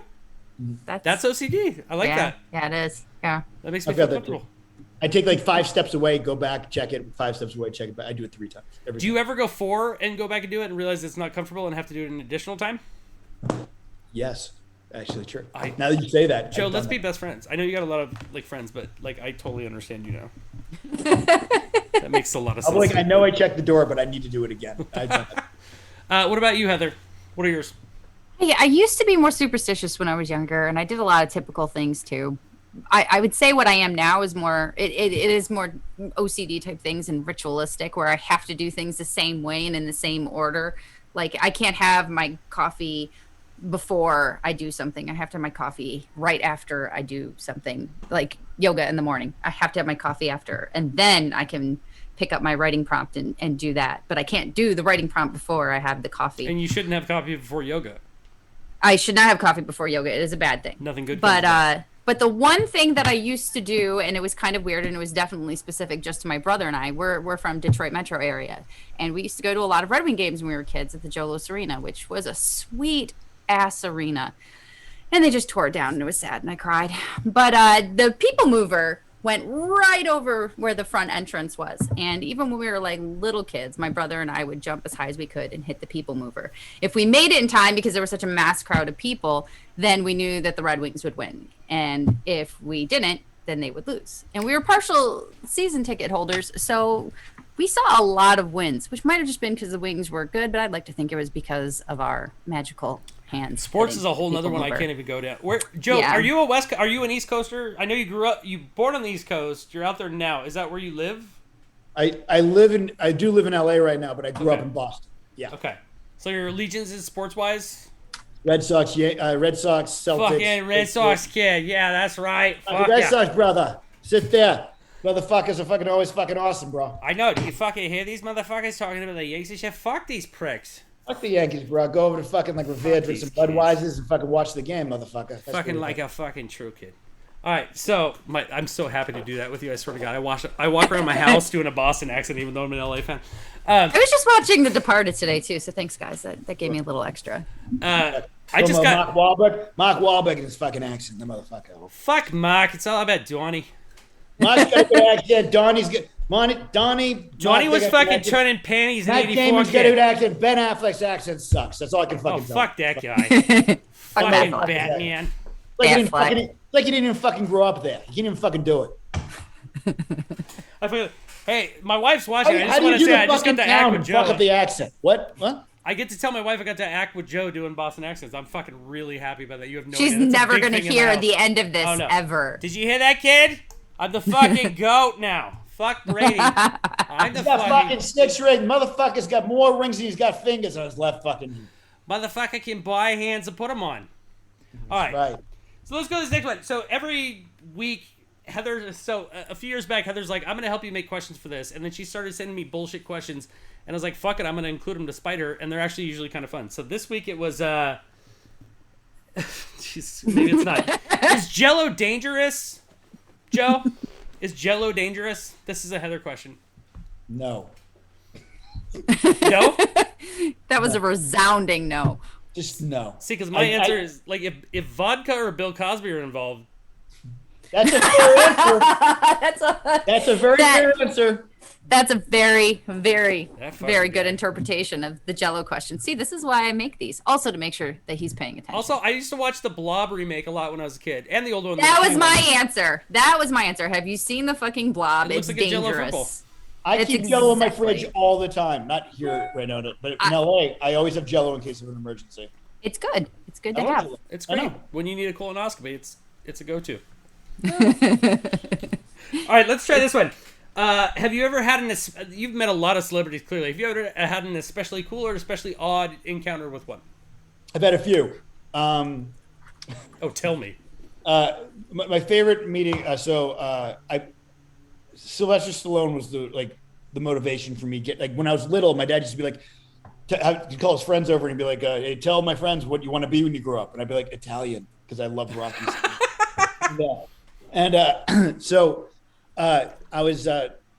Shannon was being represented by this company in LA called Rogers and Cowan, and Paul Block, who was a great man, was one of the big PR people there, and he handled Shannon and a bunch of other celebrities and Stallone. And the big joke at the agency at the time is like Shannon would need something, but she's like, "I can't afford to do this," and they'd be like, "Stallone will cover it, don't worry," because Stallone was being paid, so he was paying them so much money.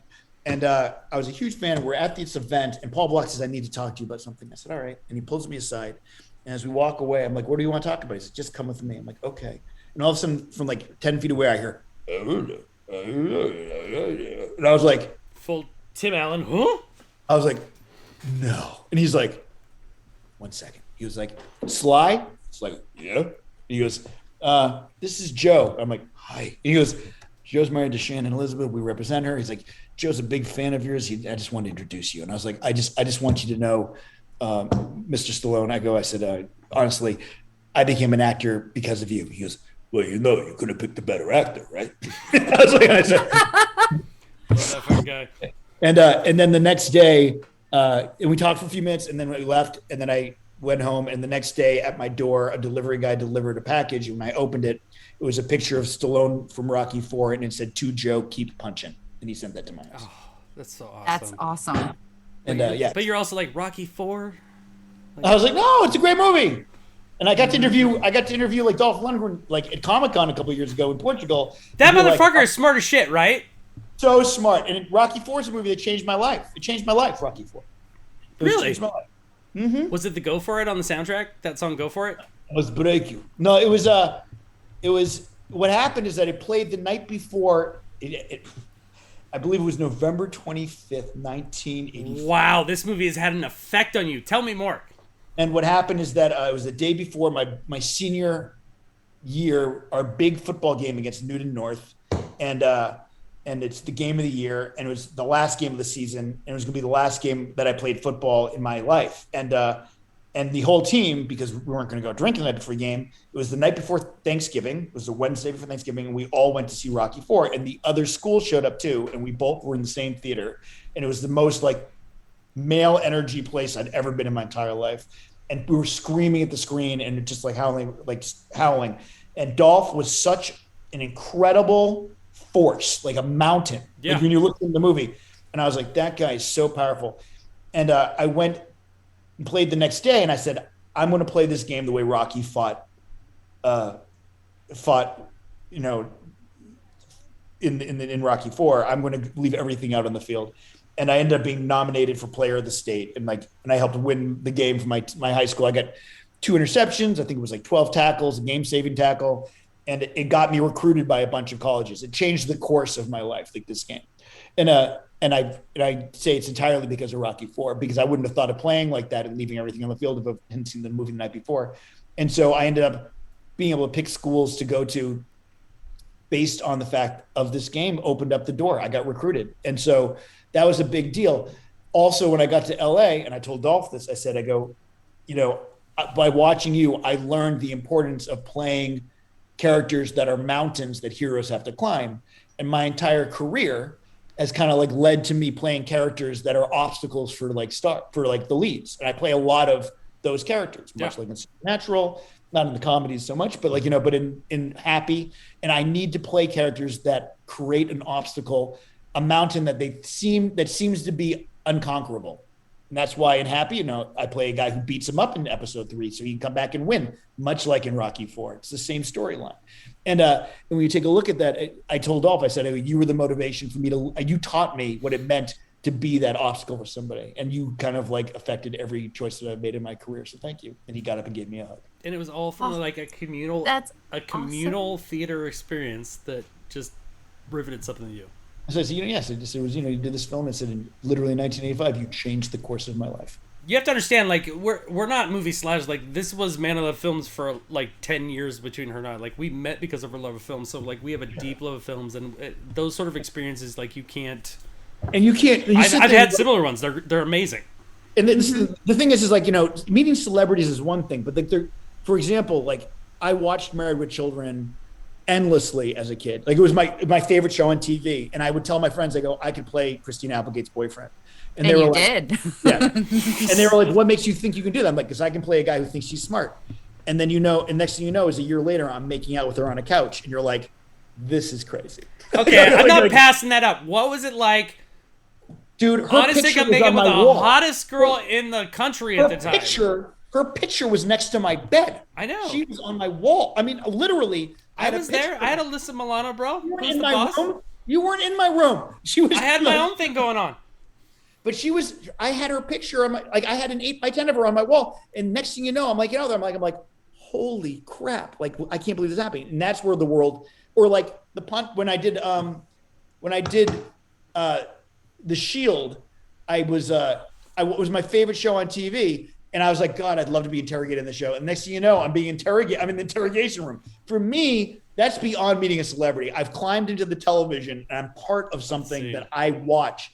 I am part of my escapism. And for me, that's better than meeting any celebrity, because it's just like the dream. That's the dream. You're for a me. walking dream board, dude. You need to project what you want more, because you're doing well with it.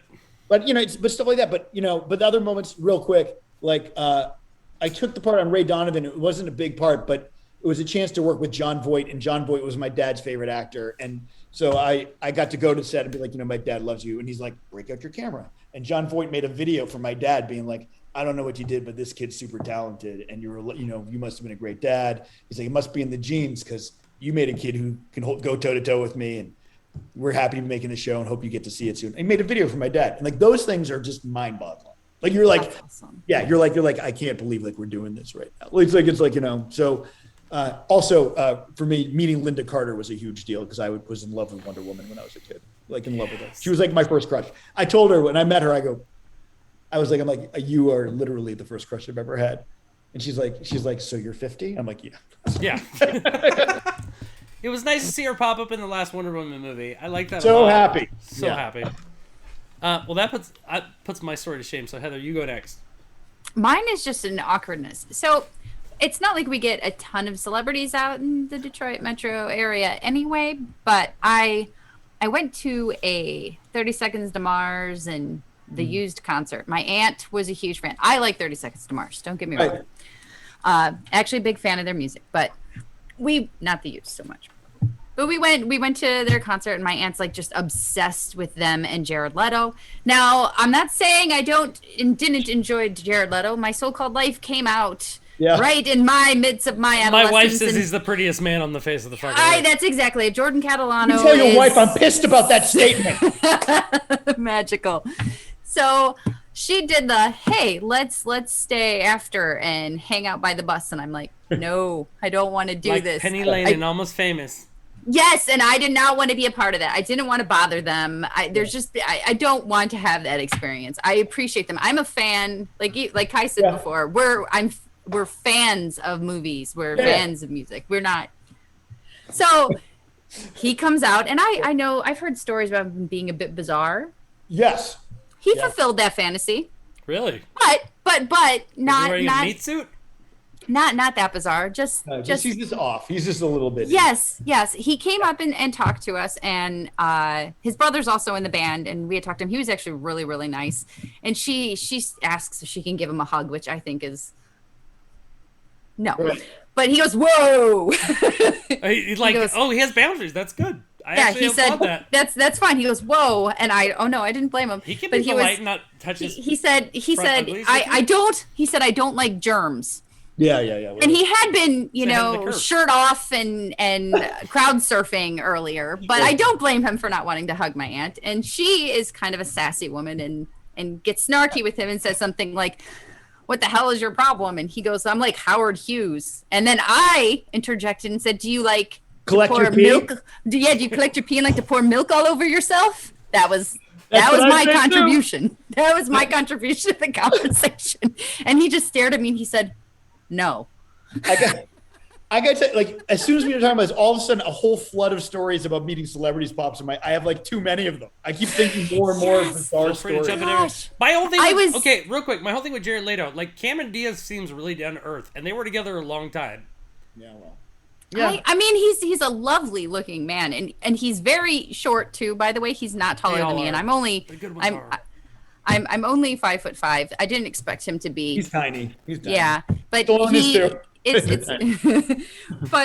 but yeah, I mean, I didn't have anything ruined. I actually felt kind of bad for him. He was a bit peculiar, and he didn't like my joke. So you got another one, Joe? Feel free. I got like so many. Go ahead. I did a TV show called years ago called The Naked Truth with Tia Leone, and I played a homeless guy in a dumpster. And I was in love with Tia Leone at the time too. And I was this without pants on in this I go, and I'm wearing the whole scene was about me not having pants on. And we're sitting in a dumpster, and I just looked up at Tia Leone. I said, of all the times I pictured myself without my pants on with you, it wasn't like this. That's fucking great. That's a great icebreaker too. I'll be honest. Yeah, right. So, and then I flew back from Portugal, and when I flew back from Portugal, we landed in Baw-ston, and they came up to me, they go, we're upgrading you to first class, Mr. Reitman. I'm like, oh, thank God. So I was like, I was a layover in Boston. They moved me from like, my seat in the back to the first class, and I get moved up to the front, and they sit me next to Giselle. And I'm like, And First and I class said- with Tommy's girl? Fuck it. So listen to this. So I'm sitting next to her, and I write to my friend. I pick up my phone, and I go, my friend Don lives in Chestnut Hill, which is where Tom used to live with Giselle. And I go, I have a problem. I'm in first class next to Giselle. I go, and I can't open up my computer because my screensaver says GOAT 12 on it. Right? You know, so I'm like, fuck. So we're sitting there, and I don't know what to do. And all of a sudden, like, you know, the stewardess comes over and says, can we take your food order? And then she's taking her order of Giselle, and she looks at me, and I go, what doesn't have tomatoes in it? Because I'm allergic to tomatoes. And she looked, because I don't eat tomatoes. And Giselle goes, my husband doesn't eat tomatoes. And I go, I know. And I said that. And Giselle and I then talked for 2.5 hours on the flight about Tom. Like, not about her at all, but talking about Tom. You're talking about, like, one of the most successful supermodels, Victoria's Secret. Fuck you, your husband's fucking Talk to me adorable. about talking about my ex-wife. I talked about Tom Brady for 2.5 fucking hours. Oh, that's going to make That's my wife awesome. feel really great. And I That's just would so not stop awesome. talking about Tom and his diet and his Uggs, because I'm wearing my Uggs right now, fucking whatever, right? And I just like, you know, and I'm just like, oh my God. And I get up to go to the bathroom, and we literally didn't stop for 2.5 hours. I get up to the bathroom, the stewardesses go, we're talking about Tom. I was like, I'm not talking to Jeff. I was like, what fucking, do you remember, and of course, I bet you too. So I did a movie with Angie Everhart years and years ago too. Oh my God, I love, speaking of gingers. So yeah, I'm assuming that you know Angie. Yes. Right. So I had HBO as a child. I had Angie's picture in my locker, and she was like, you know, a fucking huge deal to me. Mm-hmm. I did a movie with her years and years ago while I was married to Shannon, and the rule was they were filming in Malibu, and she was like, and they offered us to be able to stay in Malibu instead of driving home every night because it was too long of a drive. And Shannon was like, here's the deal: if Angie spends the night in Malibu, you have to come home. She's like, you're not allowed to be alone for the night in Malibu with That's like Angie. that. It's your hall pass, but the opposite. Right. And I'm like, yeah. She's like, you cannot be alone with Angie. And I go, okay. And so I told the director, and then Angie and I had a scene in bed where I'm supposed to be attacking her and trying to kill her. And with cuddles. it's a comedy. It's a very Animal House-ish comedy, but I was trying to choke her out in like this bed, and she ends up choking me. And we're in bed, and we're in this kind of compromising position. And the director goes, Angie, are you spending the night in Malibu tonight? And I'm like, oh no. And he goes, because if you are, Joe has to go home. And I'm like, and Angie looks at me, she's like, Angie goes, why is that? And I'm like, because my wife says if I do this scene with you, like, I can't stay here if you're staying here because I had your picture in my locker in high school. And Angie goes, oh, really? And she's like, so I think when you choke me, you should have your hand like this. And she leans her butt into me and wraps her hand around my hand around her throat. And she's like, how's that feel? Does that feel all right to you when we do this? And I'm like, unfucking believable. As, like, you know, like, as the chat just said, swing. It's a she swing was moment. just, she tortured me for the rest of the day in every position that she could, knowing that I couldn't do shit about it. It was so like fucked you're up. literally married to the most recent Phoebe Cates. Yeah. And you have your high school desire fucking with your boner. That's not fucking cool, man. It was fucked up, right? It totally Oh my fucked up. God. What was the one That's with crazy. was it I can't remember what was the Tales from the Crypt she was in? Was it Demon Knight or the other one? Oh. Yeah. God damn. HBO After Dark. I swear to God, Yep. I love that one. Yeah. Yep. Yeah, but anyway, I have a bunch of them, but those are a few more. Sorry. They were just they all came up when we were talking about something. I go, right. That's awesome. Well, nobody wants to hear mine. I have a bunch. You live near LA, you see fucking people. You go to Comic Cons, you see fucking people. I randomly bumped into Andy Dick in my hometown, and the weirdest thing was that his head is way too big for his fucking body. He's this tall, and he looks like a crank yanker. When I moved to LA, I looked at an apartment, and they went, by the way, Andy Dick used to live here. I go, is that a selling point? Yeah, you gotta go. Fuck? That means I have to fucking like extra clean this place. What the fuck are you talking about? He's been arrested in my new hometown like twice at like a Sizzler. I moved into the apartment too. I'm like, every time people came over, I'm like, Andy Dick used to live here. Let's go look through his fucking window. The weirdest one I ever had, I had the girl that I dated my wife's friend before I dated her. She's the reason I met my wife. My wife actually asked, "Can I have him if you're done with him?" Very cool. Wow. Yeah. So she was a stewardess, and she had flown at the time. It was In Sync had flown over on her plane. Sure. Like, come to this thing in Hollywood because she's a girl. So we went to Hollywood, big club. We had to like show a thing like, total like Wayne's World moment, like doing this. Go in, there's like kids dancing and doing this weird shit and like shows and all this. And then in the back of the room behind all these giant bouncers is like a few members of NSYNC. And so like she walks up and she's like, blah, blah, blah, and like, all right, yeah, come on back. And they're like, you have to stay here. And I'm like, I don't want to meet fucking NSYNC. Go ahead, I listen to punk. So she goes back there, comes out a few minutes later, and she's like, we gotta go. And I'm like, all right. So we're walking out. She starts stumbling, and she swears that like somebody roofied her. Oh well. And I had to like carry her to the car. Now, she was there to see Joey Fatone. I don't think it was Joey Fatone. She talked to him. I watched it. I saw it. He was cool. I'm not blaming Joey Fatone. She felt someone in that club gave her something, and it was the weirdest situation I've ever been in. All right. So, with that said, when I met NSYNC, right? Oh God, one upper. Go ahead. So I was in a restaurant with my ex-wife and this woman named Sarah, and she had a couple friends with her. I didn't know who they were, and they were just sitting there, and they started talking about how they were working on writing, and I was like, oh, they're a couple of writers, and then they were like, we're doing a show in Hawaii. I'm like, are they stand-up comedians? And then they said they were performing with the AMAs, and then all of a sudden my ex-wife was talking to her friend, and I turned around and I said, I'm sorry, who are you guys? And they're like, we're NSYNC. I go, I don't care that you talk at the same time. Who the fuck are you? And and they were like, oh, we have a band, a boy band. I'm like the Backstreet Boys. And they're like, yes. And I was like, okay. And then they go, we're having a party tonight after the AMAs. You should come. And so I went to the party afterwards. And it was when there were no strings attached show that they did the AMAs, which was like a huge deal. And after the show, I went up to it was Lance and it was like Justin. And I went up to Justin afterwards. I go, you guys are really good. And he's like, thanks, me. That means a lot because most people who are like you just think we suck. And I go, no, I think you guys are really talented. I think you're actually pretty talented. And we started hanging out.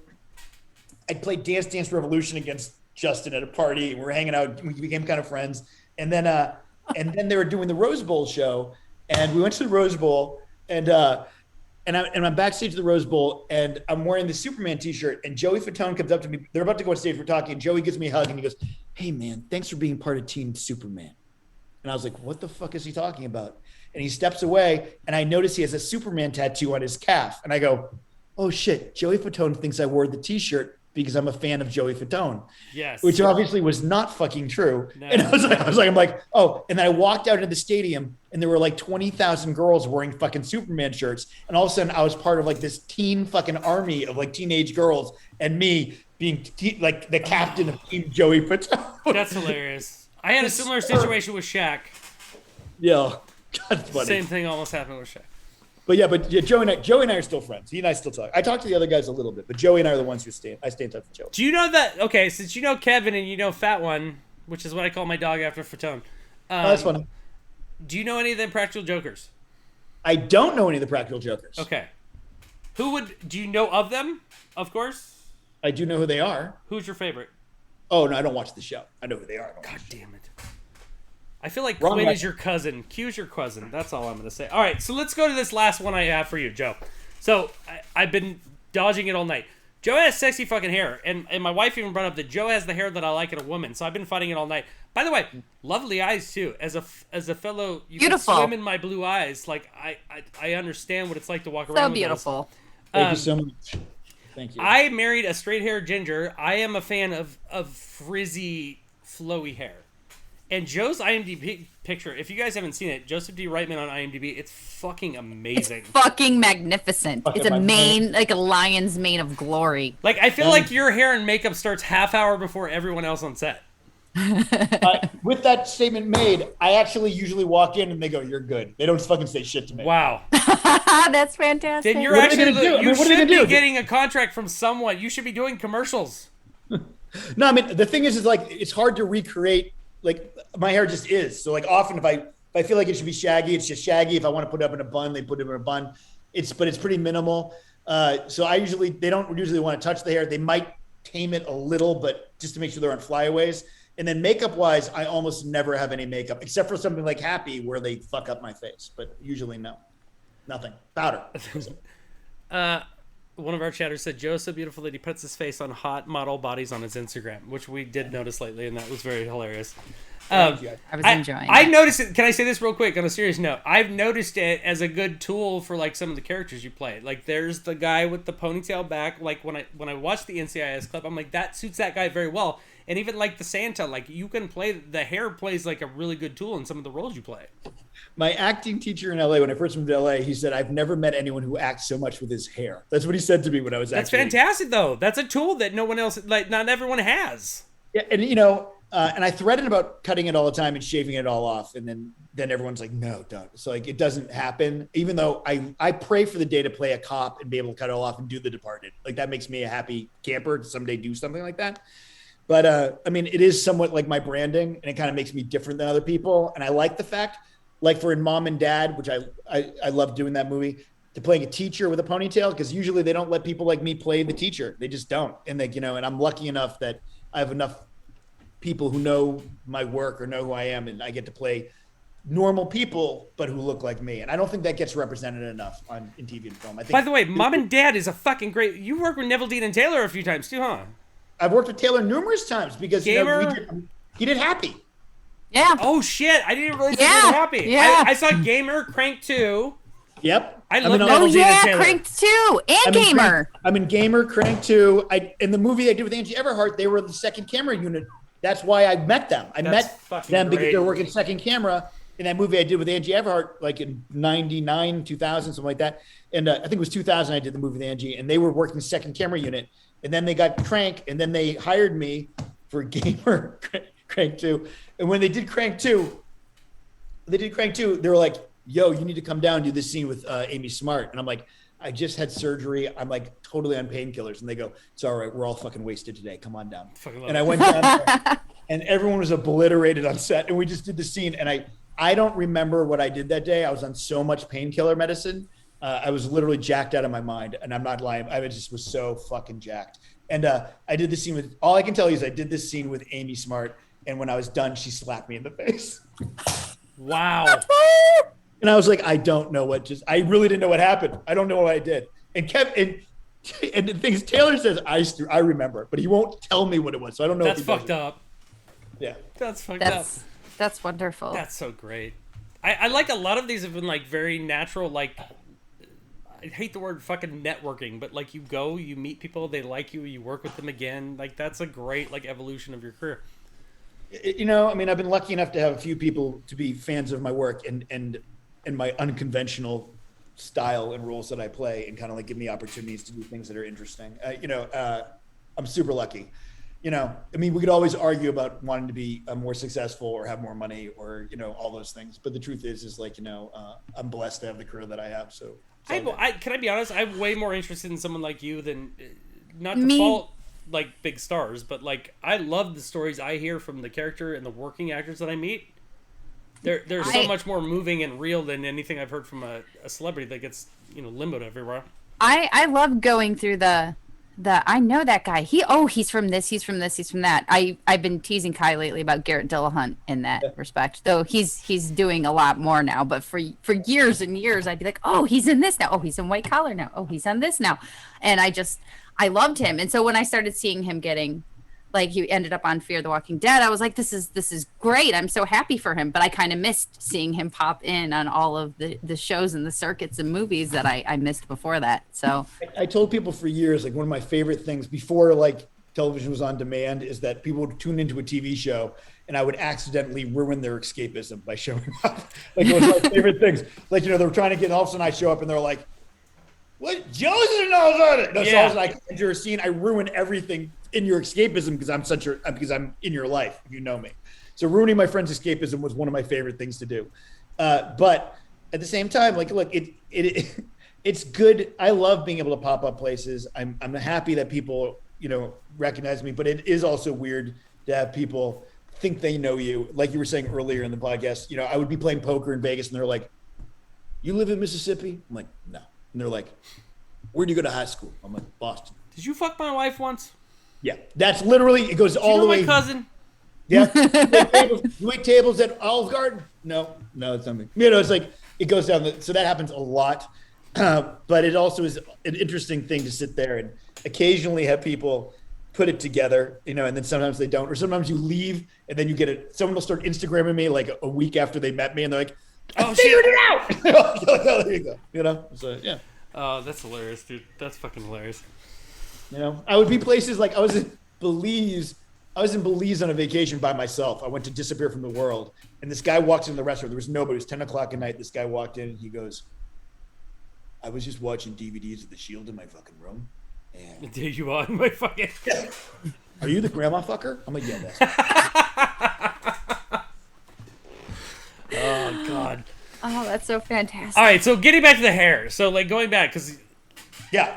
Back to the subject. So Hair. If Joe clearly has a club, and I've already told Heather that Momoa is a founding member, so she can't pick him because she would on everything. Because I would pick him too. I'd pick him over Meg for sure. She picks Momoa, and I pick Lisa Bonet. I think she's the most beautiful, like Yeah, one of the most we beautiful have women their- on the planet. They deserve She each other. was, yeah, agreed. Yeah. Yes. So who deserves to be in your hair club, Joe? Like who out there has a game that can keep up with yours? Well, we mentioned Angie Everhart has some of the greatest hair I've ever seen. Really? Right? Mm-hmm. Oh yeah. Do you remember Rebecca Gayheart? I loved her hair. Oh Fuck yeah. yeah. Same Noxema. Same I style, loved the her. frizzy. I loved her hair. I thought her hair was So fantastic. beautiful. She was the pre-Carrie Russell. And I was going to say yes, and I was going to say Carrie Russell also makes that club for me too. She does. So Heather, what about you? Okay, so with Momoa, you didn't disclude the other person who I think has equally great level of hair next to Momoa, and that is Lenny Kravitz. Oh, he's on you would make my list too. I agree. Yep. Lenny Kravitz, tenfold. That man can do anything with his head. No. He looks beautiful. No, and you want to know why? I'm going to one-up you. You can't one up me. Oh, I can. Specifically, I'm going Cindy Blackman, the drummer for Lenny Kravitz, married to Santana. Oh, That yeah, beautiful that's a fucking good afro is one. gorgeous. It is. It is. And it looks so cool when she fucking drums, like flowing back and forth. It's probably like you at a metal concert, Joe. Like just like magic flowing in the air. Me and Lita Ford just totally rocking it up. Ford. Oh, Lita Ford. I will she's say a this: my bad wife. girl. So in COVID, my wife being a redhead has not cut her hair for quite some time, and there is something about a long, full head of red hair that is really gorgeous. Agreed. Shirley has some of my. I am partial to gingers. I love me red hair. That's my weakness. So I have big ginger crush my on wife Shirley. said no love for Lato in the hair club. Yeah, latecomer. Carl, our good friend Carl, said Kravitz put in Momoa. It's one goddamn family. Yeah, you guys want one family. What the fuck? At least I went. I would like them to involve me in their family. I don't care how. He did. He did mention Rebecca be fine. Gayheart and Carrie Russell. In fairness, so this is the last thing we do. So we have this theory that everyone does a bad celebrity. You already gave us a little bit of Stallone. So like, if you want to back out of that, that's totally fine. We are giving people a pass on this. If you want to give us a COVID confession, something you've done during this time that is a little strange, but we've done this 11 years. No one's ever let us down. Is there a bad celebrity impression that you do? So I have to do the impression. Can I tell a story with the impressions, and then you get the impression too? Want me to both? Yes. Yeah? Double down. So years ago, I auditioned for a TV show for HBO before they were HBO, and they used to do stuff for other networks. And there was a show that they did, I don't remember the name of, that was about like a volunteer fire department up in the mountains of Colorado. That's what I remember. I auditioned for a character named Yo-Yo, and when I read the part, when I read the part, I thought to myself, this character would be Bobcat Goldthwait, right? Oh my God. So I practiced it, and I worked my ass off doing a Bobcat Goldthwait for the audition, right? I go audition, they call me back. I go to network. I'm at HBO. I'm testing for the show against one other guy, but I don't know who it is. And I'm sitting there in the waiting room, and who walks in but Bobcat Goldthwait. And Bobcat walks in, and I go, oh shit.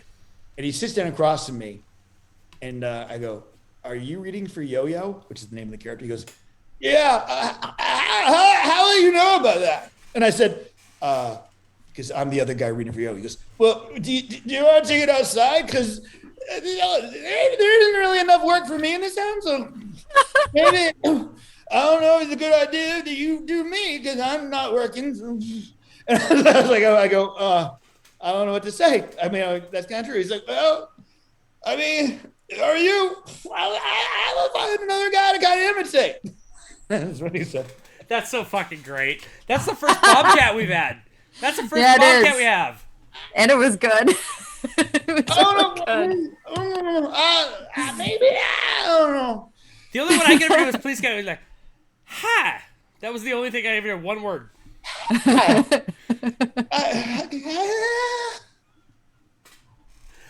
Here's how old I am. I remember Bobcat doing stand-up.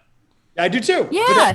I hope that impression at least did it some justice. No, that was It did. That was fantastic. great. You actually That was got great. like the beats between him when he was being weird. You actually had the voice down like perfect, which I think is like a forgotten part of that voice. Yeah, for me it was. Because that was the whole thing. you know, like all that, like. God, that's so great. Oh, I don't know. All you need is a can of Tab. So Joe, this brings an end of the show. You've been like overly generous with the time. Like, thank you so much for doing this. It was really nice to have you on. This was like really fun for us. So please, you're a friend of the show. If you ever want to come back on, which I doubt, but that's fine. You're welcome. If you ever see me at a con, please come over and say hi. And please send me your address when it's over. I'm going to send you some stuff to say thank I you. will send you the thing. You need to say hi to your wife for me. Say hi to mom. Say hi to your wife. Okay, man. Look, I'll I'll fucking I'll tell say her hi to hi, his but then she's wife. going to tell me I love you, so fuck off. Yeah, fuck off, brother. Yeah, no. But I really appreciate you wanting me on this. I really had a good time talking to both of you, and it was a lot of fun. And Thank you. Thank you. Thank Come you back so anytime. much for coming on. And I love the jokes, but Joe was like a total, even in a private chat to my wife, Joe was a total gentleman. Totally Yes. respectful, totally lovely. Like, he was a really good dude. So I appreciate that. We joked about it a little bit, but like, yeah, I love it. I love it. And what man doesn't want his wife to be Mrs. K. calling as a gentleman who has dated beautiful women in my life, understanding that someone can talk to your wife, but understanding that people appreciate her beauty, but also respect boundaries is a very important thing to understand. Yes. How to differentiate the two. But there's right? very few men that do that. So like, I appreciate that. So thank you very much. Like, for my pleasure. She's a lovely woman, and you're a great dude, and I appreciate being here. So, and I appreciate you taking the time. So, real quick, at Joe Ugly on Instagram, of course. Anything else that you want to like mention to the people that listen to our thing? No, just everybody. If anybody wants to reach out to me, you know where to find me. I'm everywhere. Okay. On social media, looking for me up. Say hi. Say hi. And he does have a fun Instagram, so please go follow him at Joe Ugly on Instagram. It is a fun one. So that's about it. I could do this all day, but there's beer to drink, movies to be seen, fun stuff to go do. So I'm gonna go do that. We'll see you guys next time. Heather. I think I'm gonna go find some sparkly unicorns and fly. That sounds about right with everything that Heather Yeah. does. Yeah. So So we're going to go to a new channel. I'm gonna send you guys over to or are we gonna do an after show, Kai? yeah, we're gonna be right back. How about that? We're gonna go get some water, let Joe go. And Look then at me doing you the guys- one thing that I know how to do and doing it too early. Heather has so I one messed thing it she up. does every What week did I and she tell does you it wrong. guys? Messed it up every time. That's it. For now, we'll be right back, guys. Thanks everybody Bye, that hung everybody. on the whole time.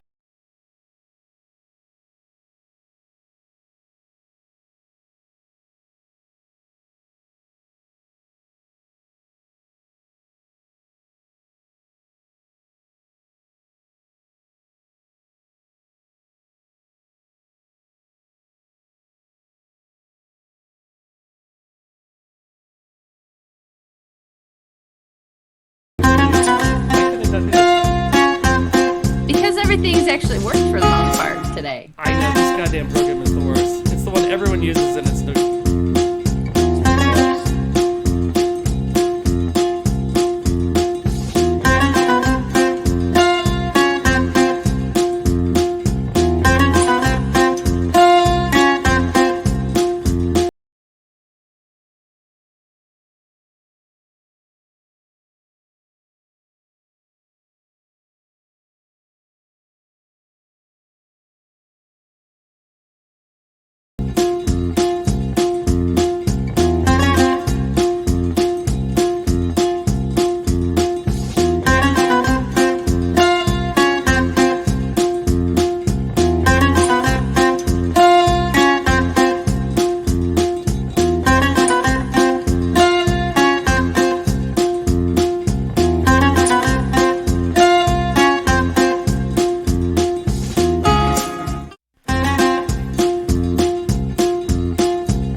All right, everybody, we're back. Heather's bigger than I am. Look at me. Finally. That was super fun. I'm so big. That was fun. Joe had said he would be here like 5 minutes before we started. Like last minute because he had a student, not because he was being on like fucking Hollywood about it. He was actually super nice and like all the chats that we had. And then had agreed to do like an hour. That's like what we said him before. He stuck around for 2 hours, shared all the stories. It was super nice. So I had a good time with him. And that hair is fucking magnificent. God, it's so beautiful. I kept wanting to touch it. I was getting drawn to it like, Elliot. And then I wanted to pet it. We need to get some more people like that on the show. We have like a lot of connections with like random celebrities and directors, and for whatever reason, like I just have a good time talking with those kind of guys. Not that his career is like any less than like. No, and I wasn't like buttering him up because that's not me. I sincerely, my favorite actors and guys that I like are those guys, the other guys. Who are they? They're everywhere, and it is cool when you see them in everything. You get excited about it and you root for them. He is right though. Like retroactively, it will ruin movies for me now though. Like even watching Lady in the Water last night, I was like, oh, that's Joe smoking weed on the couch. The funny thing too, you want to see the evolution of Joe's hair. Watch The Perfect Storm. Yes. Something in 04, Lady in the Water, and then like something. Well, current. he had the total 90s haircut too when he was on Married with Children. Yeah. He had that haircut that every guy had at that time. Kilo Tango 1122. That's hard to say. Thank you for saying that was a blast to watch. We had a blast doing it. I didn't know it was going to go that long. No. But I enjoyed the hell of it. And he was a super nice guy. It's so nice and so cool, and immediately was making weird jokes with me, so I felt very comfortable. Which we like. Yeah. Which if I'm uncomfortable, then I'll just make everybody else uncomfortable. So we're all on the same level. I think that's how those things should work, right? Yeah. Yeah. Otherwise, what else is there? So do you have any hint of what we're going to do Wednesday for my birthday show? Okay. Well, I don't know if you guys have caught on yet, but Kai's been naming the mini shows the fun instead of the one. Well, this is going to be the fun that Heather hosts. I'm hoping for it to be semi-interactive. So if you have something you might want to say or do, please send me an email or hey, my Instagram's right there. You could just message me on Instagram if you don't follow me on any of the other socials, and message me on there. And I might integrate it into the show. But it's going to be fun. That's all I can tell you. So I'm going to stick with the theme. Kai doesn't get to celebrate his birthday, typically. It's not a thing. My family, well, I grew up in a family that did not celebrate birthdays and holidays, and my family that I'm surrounded by does not either. My family, my immediate family, is very nice to me on my birthday.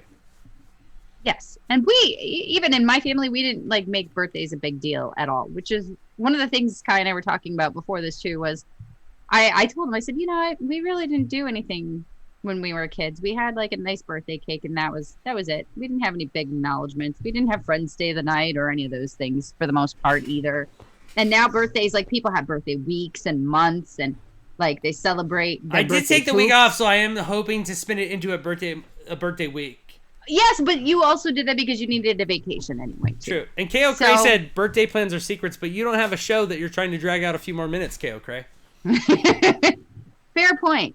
However, because of this, I was just going to do kind of a simple thing, but then I started thinking, no, you know what? I'm going to make Kai have a really special birthday. Sweet. So it's going to be cool. It'll probably still run about the same length. It just depends on how long some of these segments I have planned go. Okay. And if we have any technical problems with the other thing that I'm planning. I'm so vague. This feels so cryptic and fun. Chances are we will. I hope you're going crazy. But I think it's going to be fun. We're going to have fun. We're just going to hang out. And I hope you guys want to come. That's the whole point of Men Love Fun. So please, guys, come back. Thanks for everybody that stuck it out the whole time. I hope you guys had a good time. This will be on the podcast. So this will be on the actual podcast. This won't be one of our mini eps. So you'll be able to see it. And we will put it on YouTube if you guys want to rewatch it or recommend it to someone else. Appreciate everybody. If you don't follow us on the Twitch channel, please do. We're a couple people from making affiliate, which opens up a lot of things that we can do. Yes. Please check out our YouTube, check out our socials, all that. And that's about it, Heather. I got dry throat. Thank you, lovely, epic show. I appreciate it. Thank you, K.O. Cray. We appreciate you too. Who are we going to raid tonight? Where are we sending them? Right. I had somewhere to go before. I was all prepared, but it's a channel we follow called I know who this human is, but we aren't allowed to say his name ever. We can't talk about it. So we're going to go to the Before Times, who's playing Resident Evil Village right now, and I'm going to send you guys Thanks for sticking it out, Carl. Our buddy Carl. Thanks. We appreciate you guys. We love you, and we're glad you all came here. Stay gangster. Which is great, because thug life, always. Spoon love. That's my gang side. No forks here. We're dull. I can't do blood. It's dull, you twit. It hurts more. I don't want to either. It's great. All right. There you go, guys. Magical wonders. Good times. Peace out, y'all. Maybe. All right. It says we're going there. Are we going there? Did we go? Rating a party of 9, and we're stopping the stream. There it is.